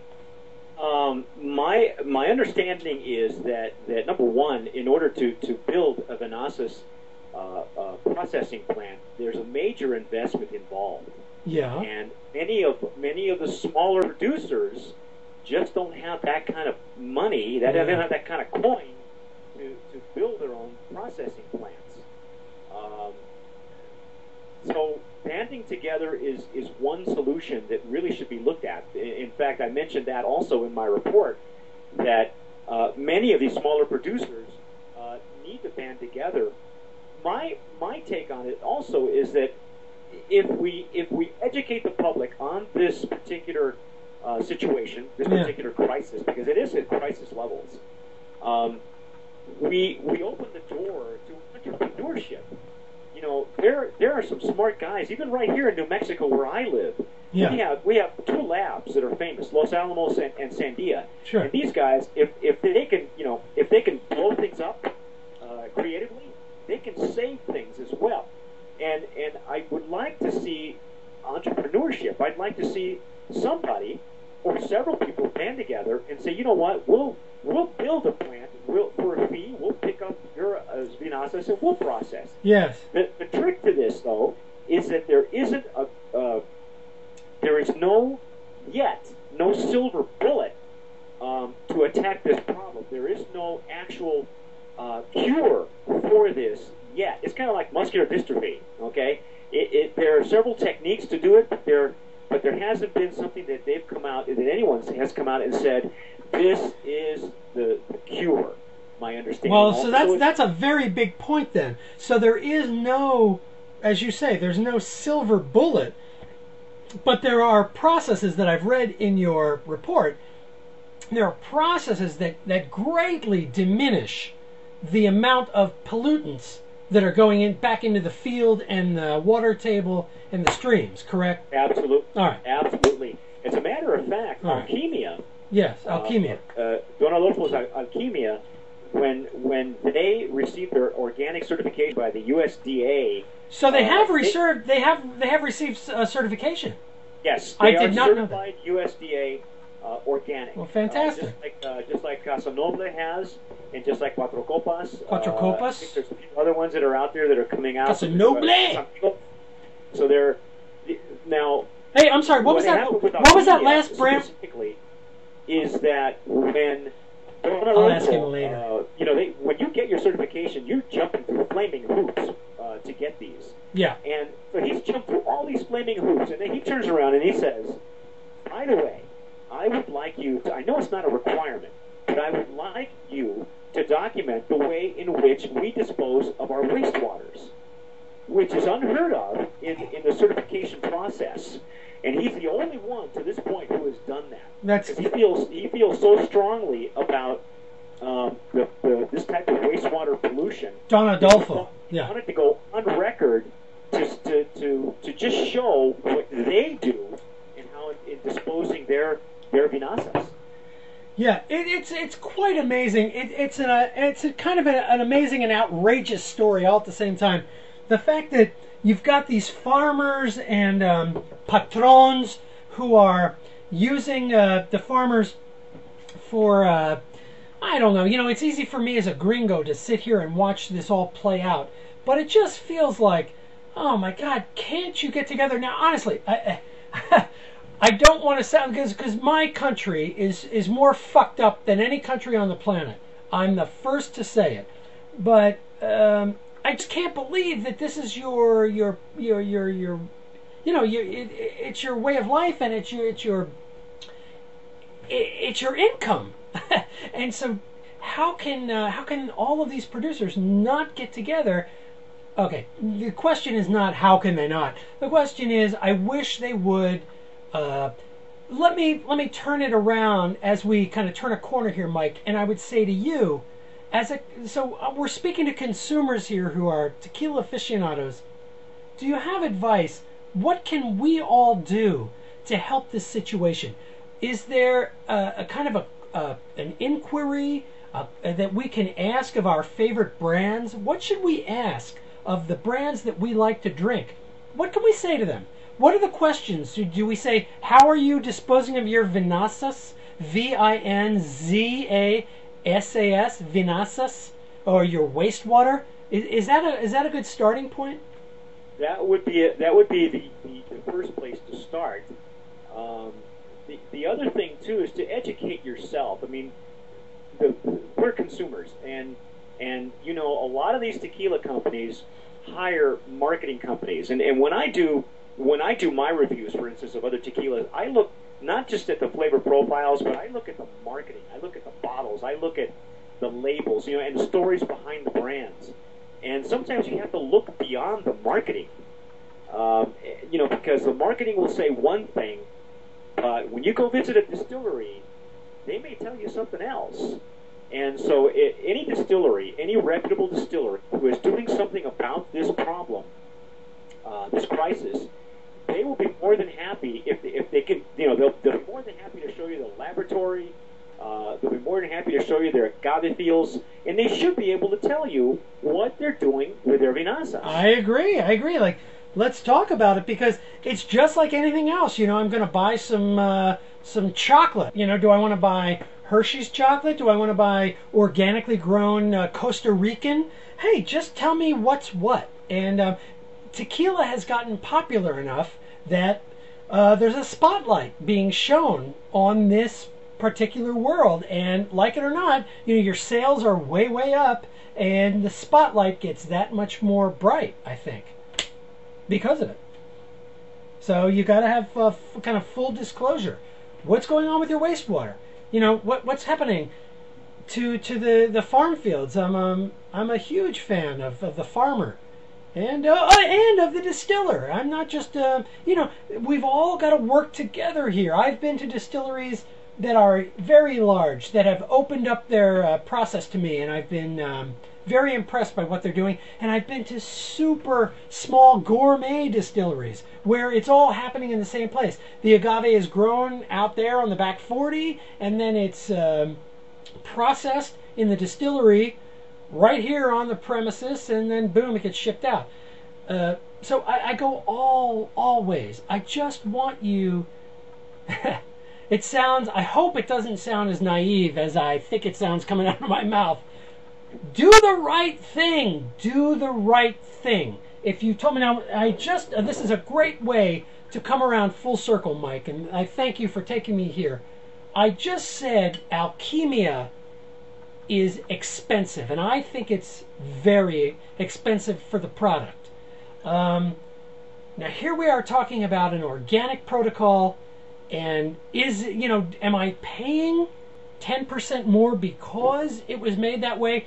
If Alquimia could communicate that to me in a trusting way, I think it might change my opinion of what I just said.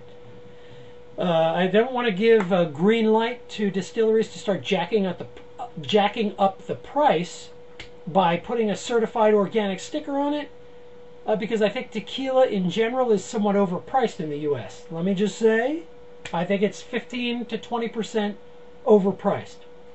I'm going on a little rant here, but bear with me. I'm almost done. So, but I want to know more about it, and I want to look at that website. I want to go to Alquimia. I want to go to some of the other organic producers that you've talked about, like Four Copas, and certainly Casa Noble, who's been a guest on the show before. Tell us about it. If you're going to be organic and you're going to charge more, first of all, let me just say, nobody, and maybe that's a marketing decision, nobody who is organic has come out and said, we're charging 10% plus more because of it. Well, maybe I'm crazy. Maybe they would never say that. I think they're wrong. I think if they came out and were honest and said, here's an open book, baby. This is how we produce it. We are dedicated farmers, producers, distributors. This is what we do. And if you want this stuff that is kind of untouched by weirdo chemicals, and we don't take our wastewater and dump it far enough away from us that we're fine, but it screws everybody downstream, and it screws up the water table eventually with our crazy wastewater chemicals. Well, yeah, I'd start thinking about that. I buy enough tequila that would influence my purchase. Lippy, the way, as consumers, yes, in my humble opinion, the way is that we can make a stand or make our opinions known to these other producers as mass producers of tequila. And remember, the mass producers of tequila primarily export mixto. So this is not even 100% tequila. We're talking mixto. Now, I am a big fan of organic tequilas. Hey, I'm sorry, Mike. You got to bring me along. Just for that, as we're wrapping it up here, bring me along to that point. But please, I've had a couple of drinks here. Tell me about, what are you talking about, mixto? You're saying that the organic 100% agave is a smaller part of their output? Is that what you mean? Exactly. That's exactly what I'm saying. Is that these are small batch boutique, whatever you want to call it, small batch boutique distillers. Yeah. And so their production is not mass produced, because in my feeling, tequila was never meant to be mass produced. simply because of the fact that it takes so long for the plant to grow in the first place. Yeah. That that should give you a hint that you got to take your time with this. You don't have to produce so much. If it's produced, ecologically sound, if it's produced organically, so that the soil is not robbed of nutrients, and so that it's safe for even the jimadores to go out there and harvest these agave, because they're subjected to pesticides, and I mean those guys are on the front line. They're getting the bulk of this, and in fact right now it's even very difficult to find skilled labor to harvest these agaves, because many of them are coming to the United States. They've been taken out of the loop by these mass producers. And so, in my feeling, I believe that organic tequila will be it is where tequilas. It is coming full circle. It's coming back to where, in fact, you and I talked about this earlier. That I really feel organic tequilas are like throwback tequilas. They're kind of like your favorite throwback T-shirt, the one that the Chicago Bulls that says Michael Jordan on the back, or your favorite Nike tennis shoes with this. These organic tequilas are throwback tequilas because they go back to the way that it should have been done and the way it was done a while back. Yeah, it's becoming that the organic tequila is becoming like a descriptor to tell you almost that this is for us tequila aficionados. This is a brand that tastes like treasure bottles used to taste like. Exactly. Right. It really it's reminiscent of the flavor. Be aware of what tequila used to taste like when you and I first started drinking tequila. Yes. Or even our friends who were a little bit older, when they say, "Geez, they don't make tequila like they used to anymore." Hey, I see. Organic tequilas, I think, are going to be the next hot category. Next hot category. It's not easy to produce an organic tequila. It also, it's a longer process, but I think it's well worth it. I think the flavor and the quality. Now, here's the other thing too. Just getting back very briefly to the spirits of Mexico, the quality of the blancos that I tasted were very good. There is so much good juice out there, and it wouldn't surprise me if several of these brands all of a sudden popped up as organic. They have, we don't know who right now who's trying to gain organic certification, and it wouldn't surprise me if there were more and more that hopped on board, which is great for us as consumers, because now, as I mentioned in my article, we can drink responsibly. Drinking responsibly is not just about handing somebody else your keys. Drinking responsibly now means, am I drinking something or purchasing something that is not harmful to the environment? And granted, it's not our environment, but Mike, our environment is our business. Yes, and it is our environment. That's a great point.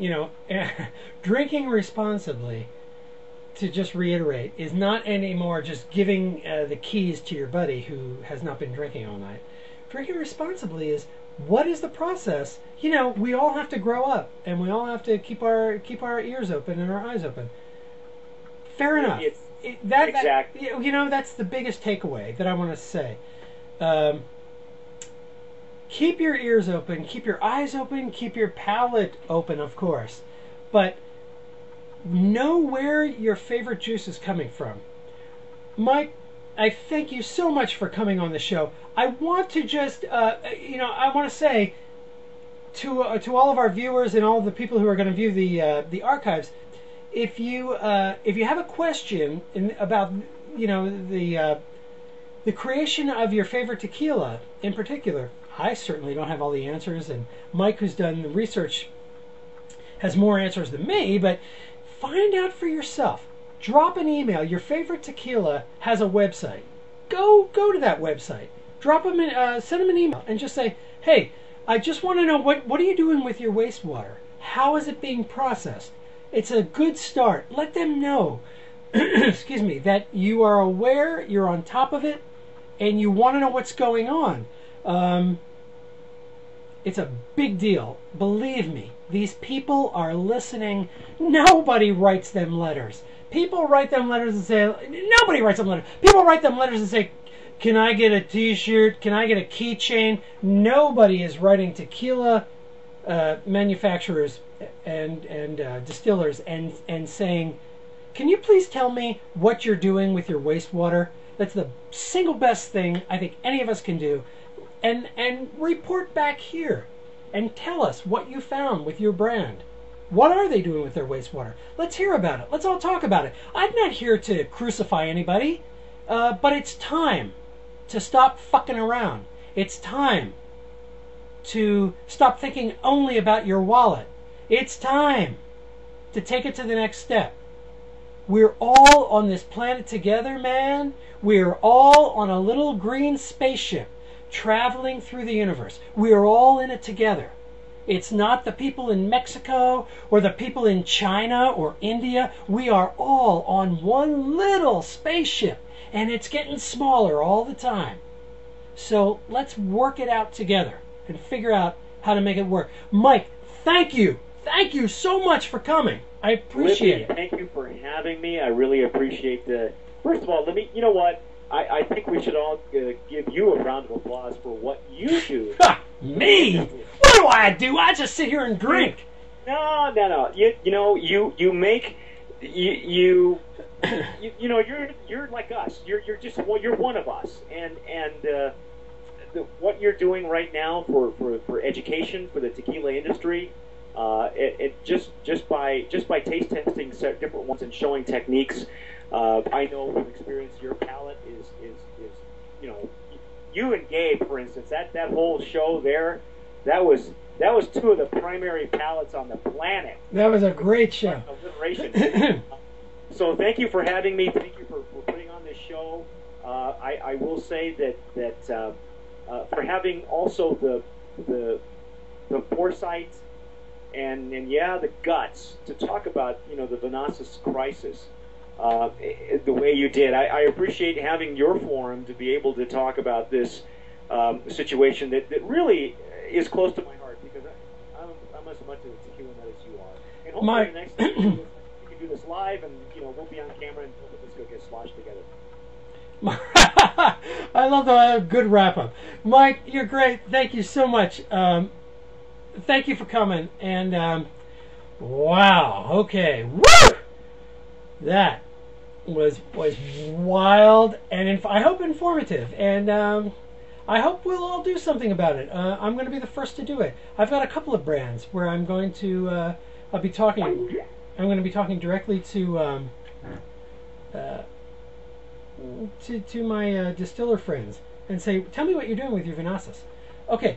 Let me put a little music on. My friends, I feel like we're going to take a nice soft ride home. Give me a couple of more minutes here with you, okay? Thank you so much for showing up. Let's, and Pedro saying thanks for the input, Mike. Fantastic. It was a great show. Let me put some music back on. Hold on. Woo! The lip. I don't know what, I know just what I'm going to do.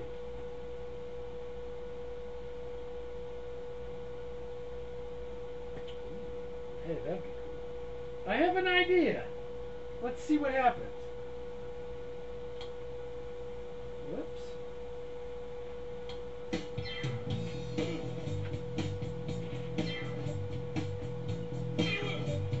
All right. How you guys feel about some doors? I thought this might be a good time for some doors. All right. I think Jim Morrison would appreciate our tequila. Hey, listen, if you were in LA in the late 60s drinking tequila, can you imagine how fucking good that tequila was? Alright, so I gotta say, after all is said and done, and I'm drinking this Alquimia, the Alquimia Blanco is really working for me.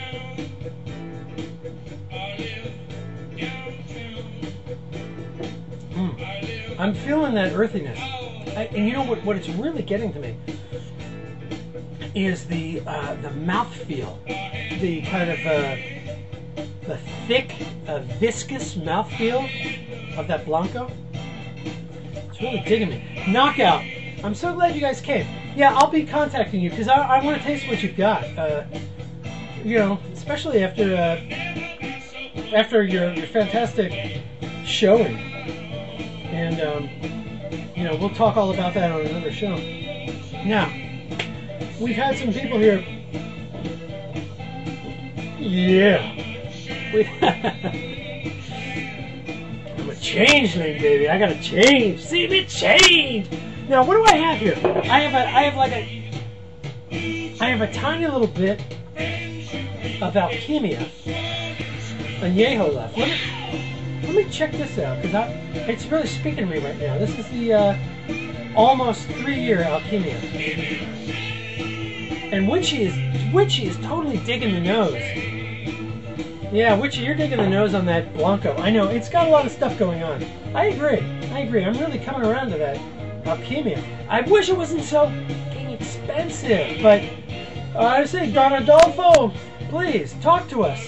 Leave some comments. Tell us about the process. Why is it so expensive?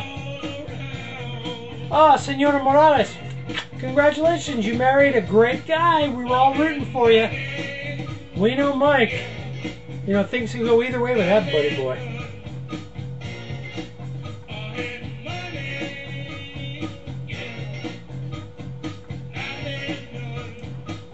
Yeah. Okay. So, I got... The only thing I have left on my glasses here are the... this is... you know what? Alright, bear with me. Hold on.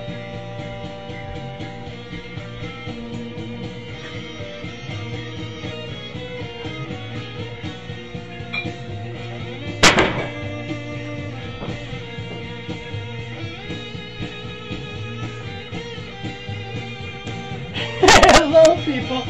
Okay, I thought I might try. So this is some Pueblo Viejo Repo, right? So this is old school treasure bottle Repo. It's got the embossed circle on the side. Okay, so I wanted to just taste this a little bit. Let me rinse this glass out. So this is what won the absolute best of category. But let me reiterate, this was not the bottle that won. This is a treasure bottle. It was a new bottle that got the best of show for Reposado for Spirits of Mexico, right? Oh, you know, this taste. You know, it smells great. It really smells great. No bullshit.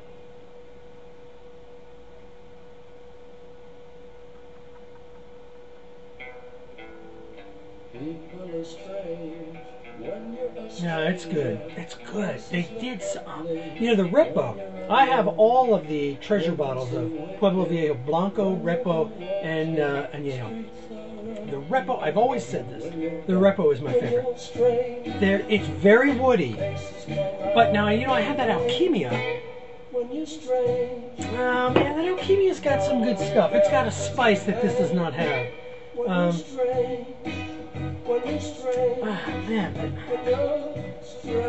Oh, this Pueblo, all right, yeah.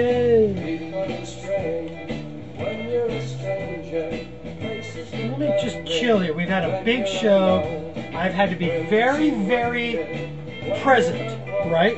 And you watched me. And I was very good about that. Alright. Oh, Alejandro. Good night, baby. See you next time. Oh, Witchy thinks this should be my theme song. Yeah, maybe. But how would I pay the royalties, Witchy? Let's talk some more about psychedelic mushrooms, can we? When you're strange, when you're strange, when you're strange. Alright, yeah.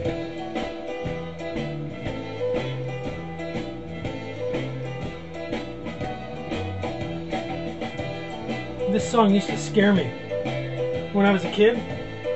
I thought it was like a Halloween song. Faces come out of the rain when it's strange. Okay, I just did a Larubis lip buzz. This I'm going to tell you guys for the 100th time. If you ever see this in the stores, Pueblo Viejo, but instead of the hand grips on the side, it's going to have the circular embossing. Please buy that. You'll thank me. Some really good stuff. Zen Runner has been eating some shrooms. And I can't go there right now. Alright. Where are we? Lippy, blah, blah, blah. You guys have anything you want me to talk about? Spanish Caravan? I mean, I feel the show is wrapping up in a kind of a nice way. We've gone from tasting to serious, hard-hitting journalism, and there's more to come. And the more I drink, the more I'm coming. It's really good.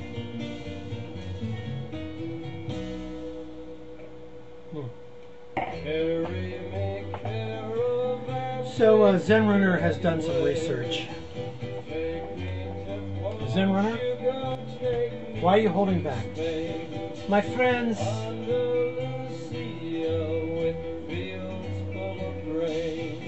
I have some news that I'll be talking about in future shows. But, you know, I know you guys are really into my music, and I am too, of course.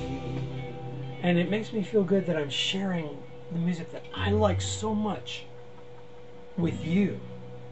Would you guys ever, as you're working during the day or in your house at night or something, would you ever tune in to Lippy Radio?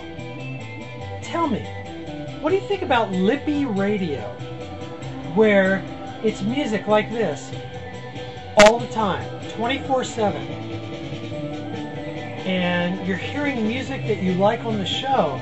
Because I'm talking to some people about that right now, and I think it's doable. The problem with radio, it's just like vinazas, right? It's just like tequila. It's this corporate monster, and the individual harvester has been taken out of the equation. So here I am, and I'm not Clear Channel or some corporate robot radio. Would you ever listen to it? I don't know. I'm not asking you to pay for it. Just listen to it. Maybe tell your friends. I mean, I would, but that's me. Just put the music out there and listen to some radio. Alright, I won't hit that too hard, because that's coming. It's something I'm working on. Okay, so I'm drinking... Okay, so where are we now? Alquimia Blanco is rising very high for tonight. Pueblo Viejo Treasure Bottle Repo rising very high tonight. I have an empty glass. Wait, I have an empty glass. Did you hear that?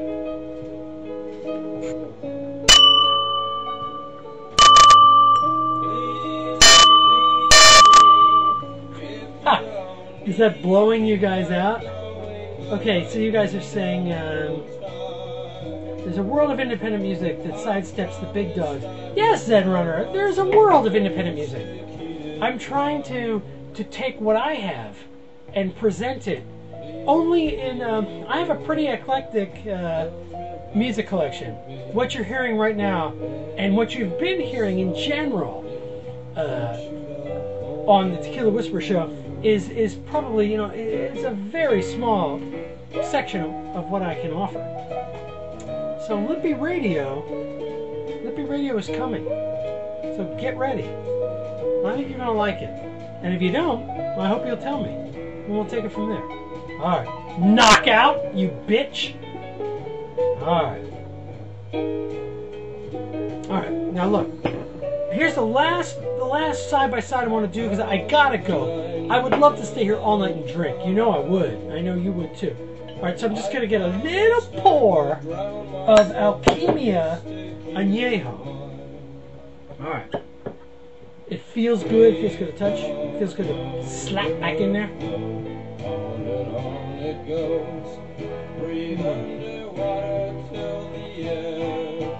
Now, everybody kind of shut up. Something's come on the scene.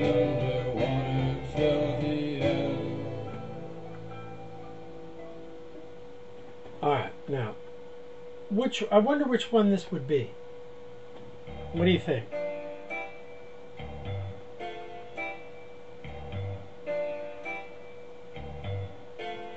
Yes, my friends. We're going to wrap up with a troika.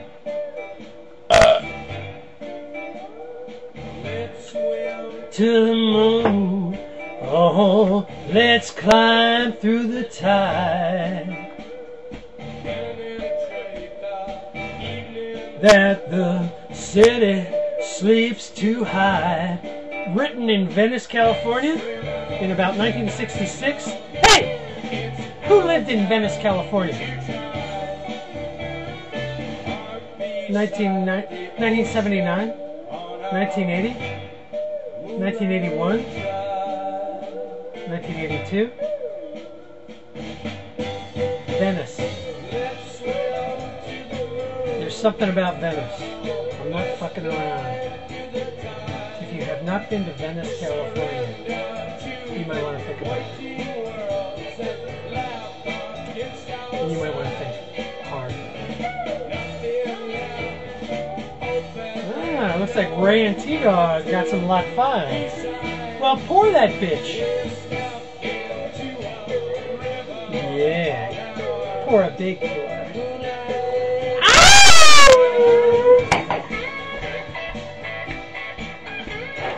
Now listen, goddammit! Where's Guillermo Souza when you need him?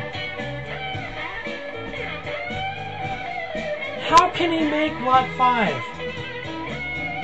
and then move on to lot 6 and it doesn't taste like lot 5? Now, I have not tasted lot 6. Full disclosure.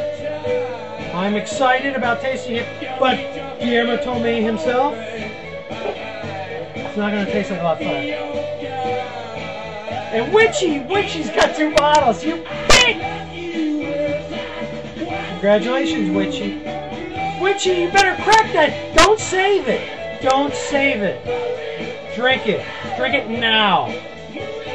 Or at least drink one of them. And then come out here and talk. Alright, so now I got lot 5. I got, what the hell is this?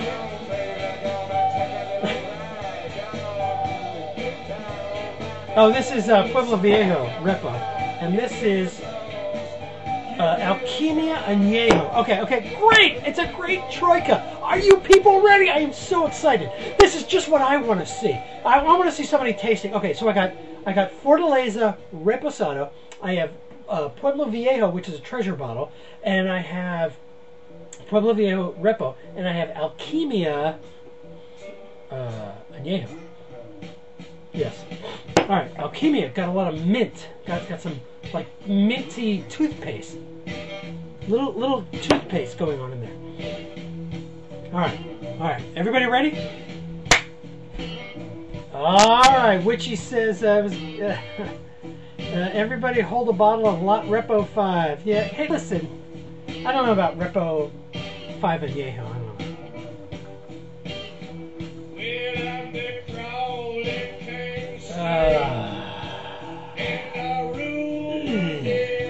This is Fortaleza Lot 5 Reposado.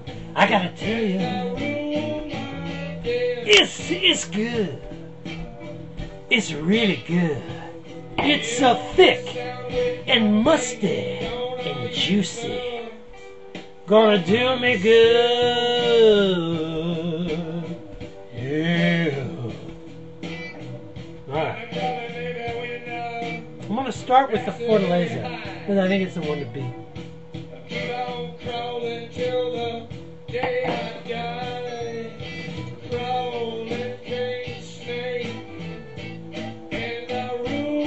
Oh, fuck. I hope that Guillermo Souza, who is not my great buddy, you know, and I'm not dropping names, but I hope he's got a case, I hope he's got 5 cases of this in a back room that he has not brought out, and he's going to send it to me. Guillermo! There's something about this tequila, man. It is exactly calibrated to my taster. I'm not talking about anybody else. I'm not saying anybody's great or anybody's bad because this tequila is so great. But I am saying this tequila is great. I don't know of a better reposado that is currently made. Who knows a better reposado that is currently made? I want you to tell me. Who knows? Who knows a better reposado that is currently made? Who knows? Who knows a reposado that is currently made? Who knows? Who knows? Who knows? Who brings the juice to the lippy and his nose? Who knows? Who knows a better Corazado that is currently made? Corazado.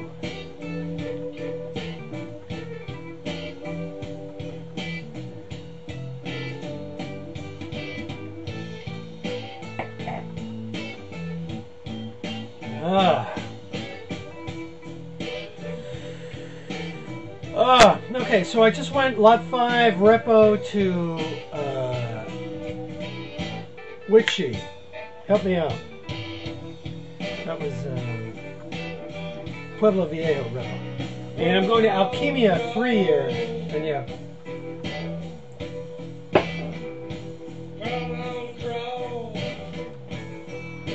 Alquimia. Got something sparking. Got something going on. Check it out. Got something sparking.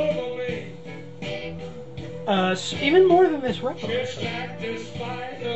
Nah, man, they're all so different. Alquimia, worthy.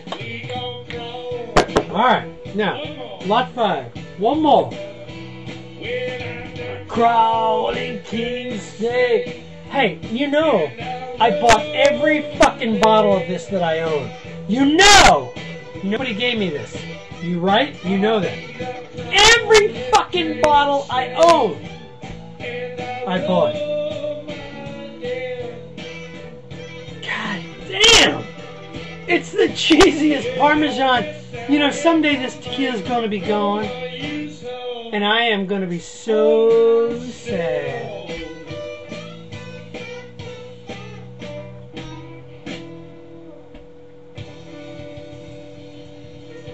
Oh, man.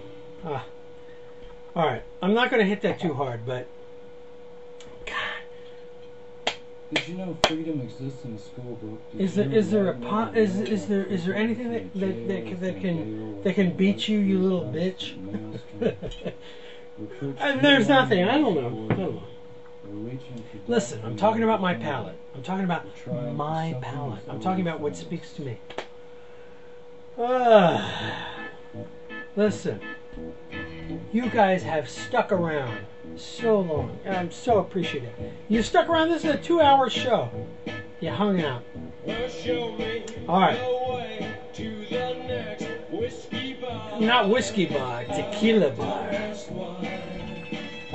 Zen Runner says, save a bottle for the casket. Zen Runner, that's a nice thought, but that is exactly the opposite of what I'm thinking. All I know is this life.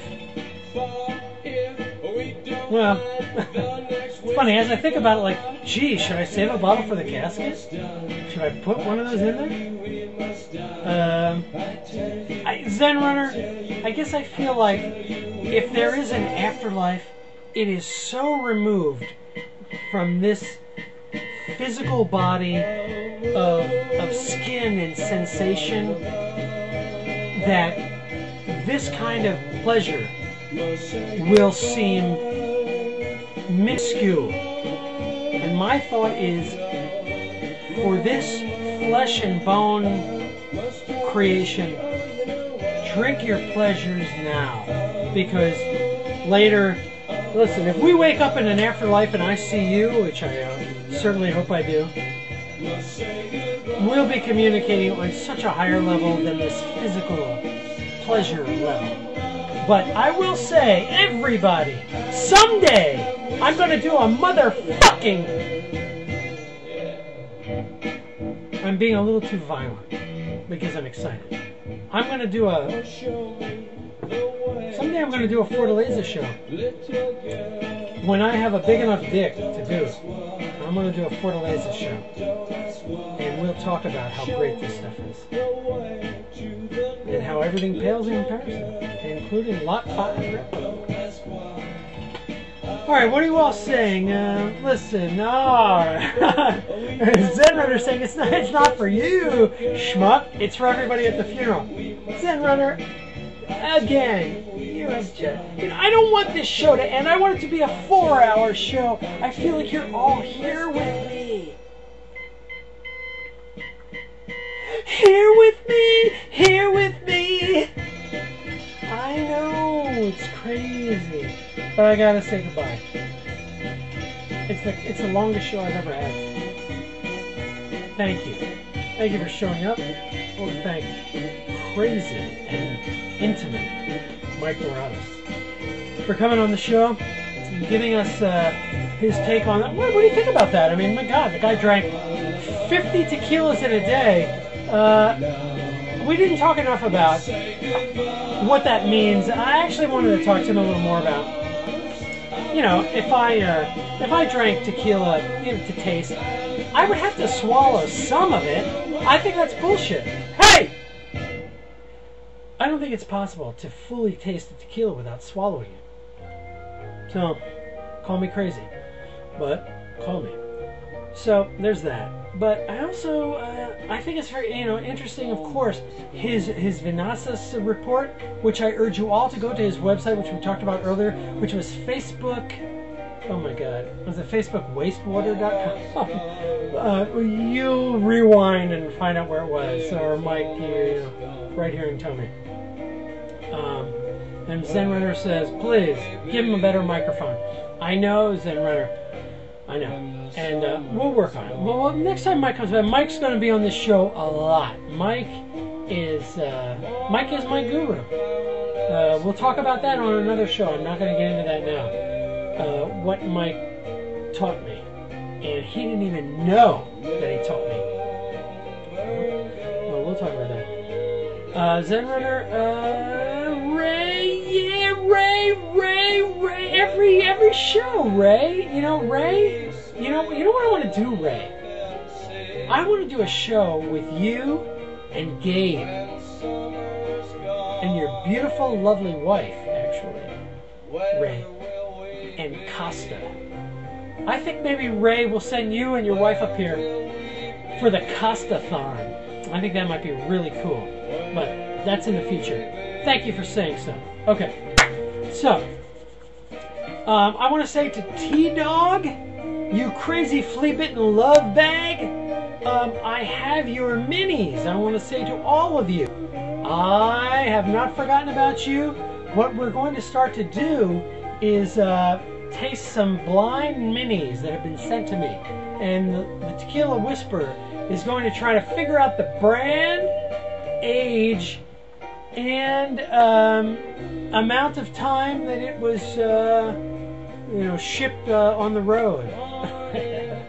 Not quite, but I'm going to name the brand and age of what you sent me. Zen Runner says, are you wearing a thong? I'm not wearing a thong right now, but maybe I should, Zen Runner, and maybe you'll tell me about that. Okay. Witchy's going to send us some blind minis. Yeah, please, send me some. Hey, and they don't have to be minis. Let me tell you. They can be huge bottles. Summer's gone, my friends. Summer's gone. Now, what's in this? Witchy. Witchy. Open the bottle. Open the bottle. Open the bottle. Don't fuck around. I know what you're thinking. Well, someday I'll open one and then I'll have one in reserve. Witchy. Open the bottle. And I want you to come on to the show next week and tell me what you think.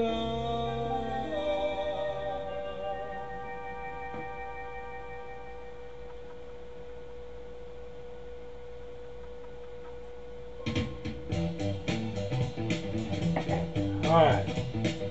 Witchy says it's half gone. So, Witchy, are you drinking a lot of fine? And you haven't talked about it? Are you out of your mind?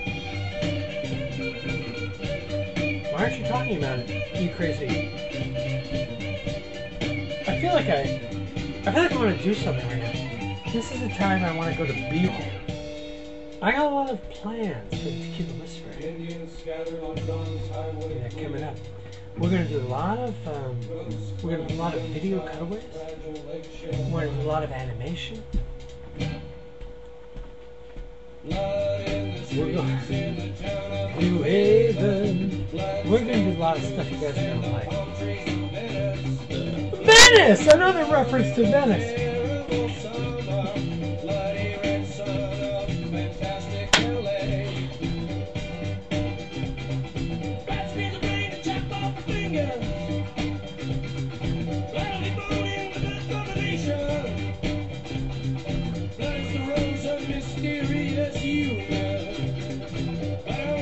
It's following me. Alright. You guys have been great. I know. In a nutshell, Lippy drinks tequila. I could go on for so many hours, but I won't. I love you guys. You guys are fucking around. Gently rise. The dead are Greet the day, my friends. Thank you for limbs, showing up wet to another show. Gently they sigh. I hear the agaves calling me. Who called It's time these to go. dead to dance? Jim Is it the Morrison. young woman learning to play the It's a ghost young song woman in her baby learning to grave? play her young song. Was it the wilderness children? It's the wilderness Was children. it the ghost god himself? It's the ghost god stuttering, himself. cheering, shining Stuttering, blindly. cheering, staring blindly. I called you up to I anoint called the earth. you up. I called you to announce sadness falling like burned skin. I called you to wish you well, to I glory called in you self like to a new wish you monster, well. and now I call on you to pray. Good night, my friends. Power to the whisperer.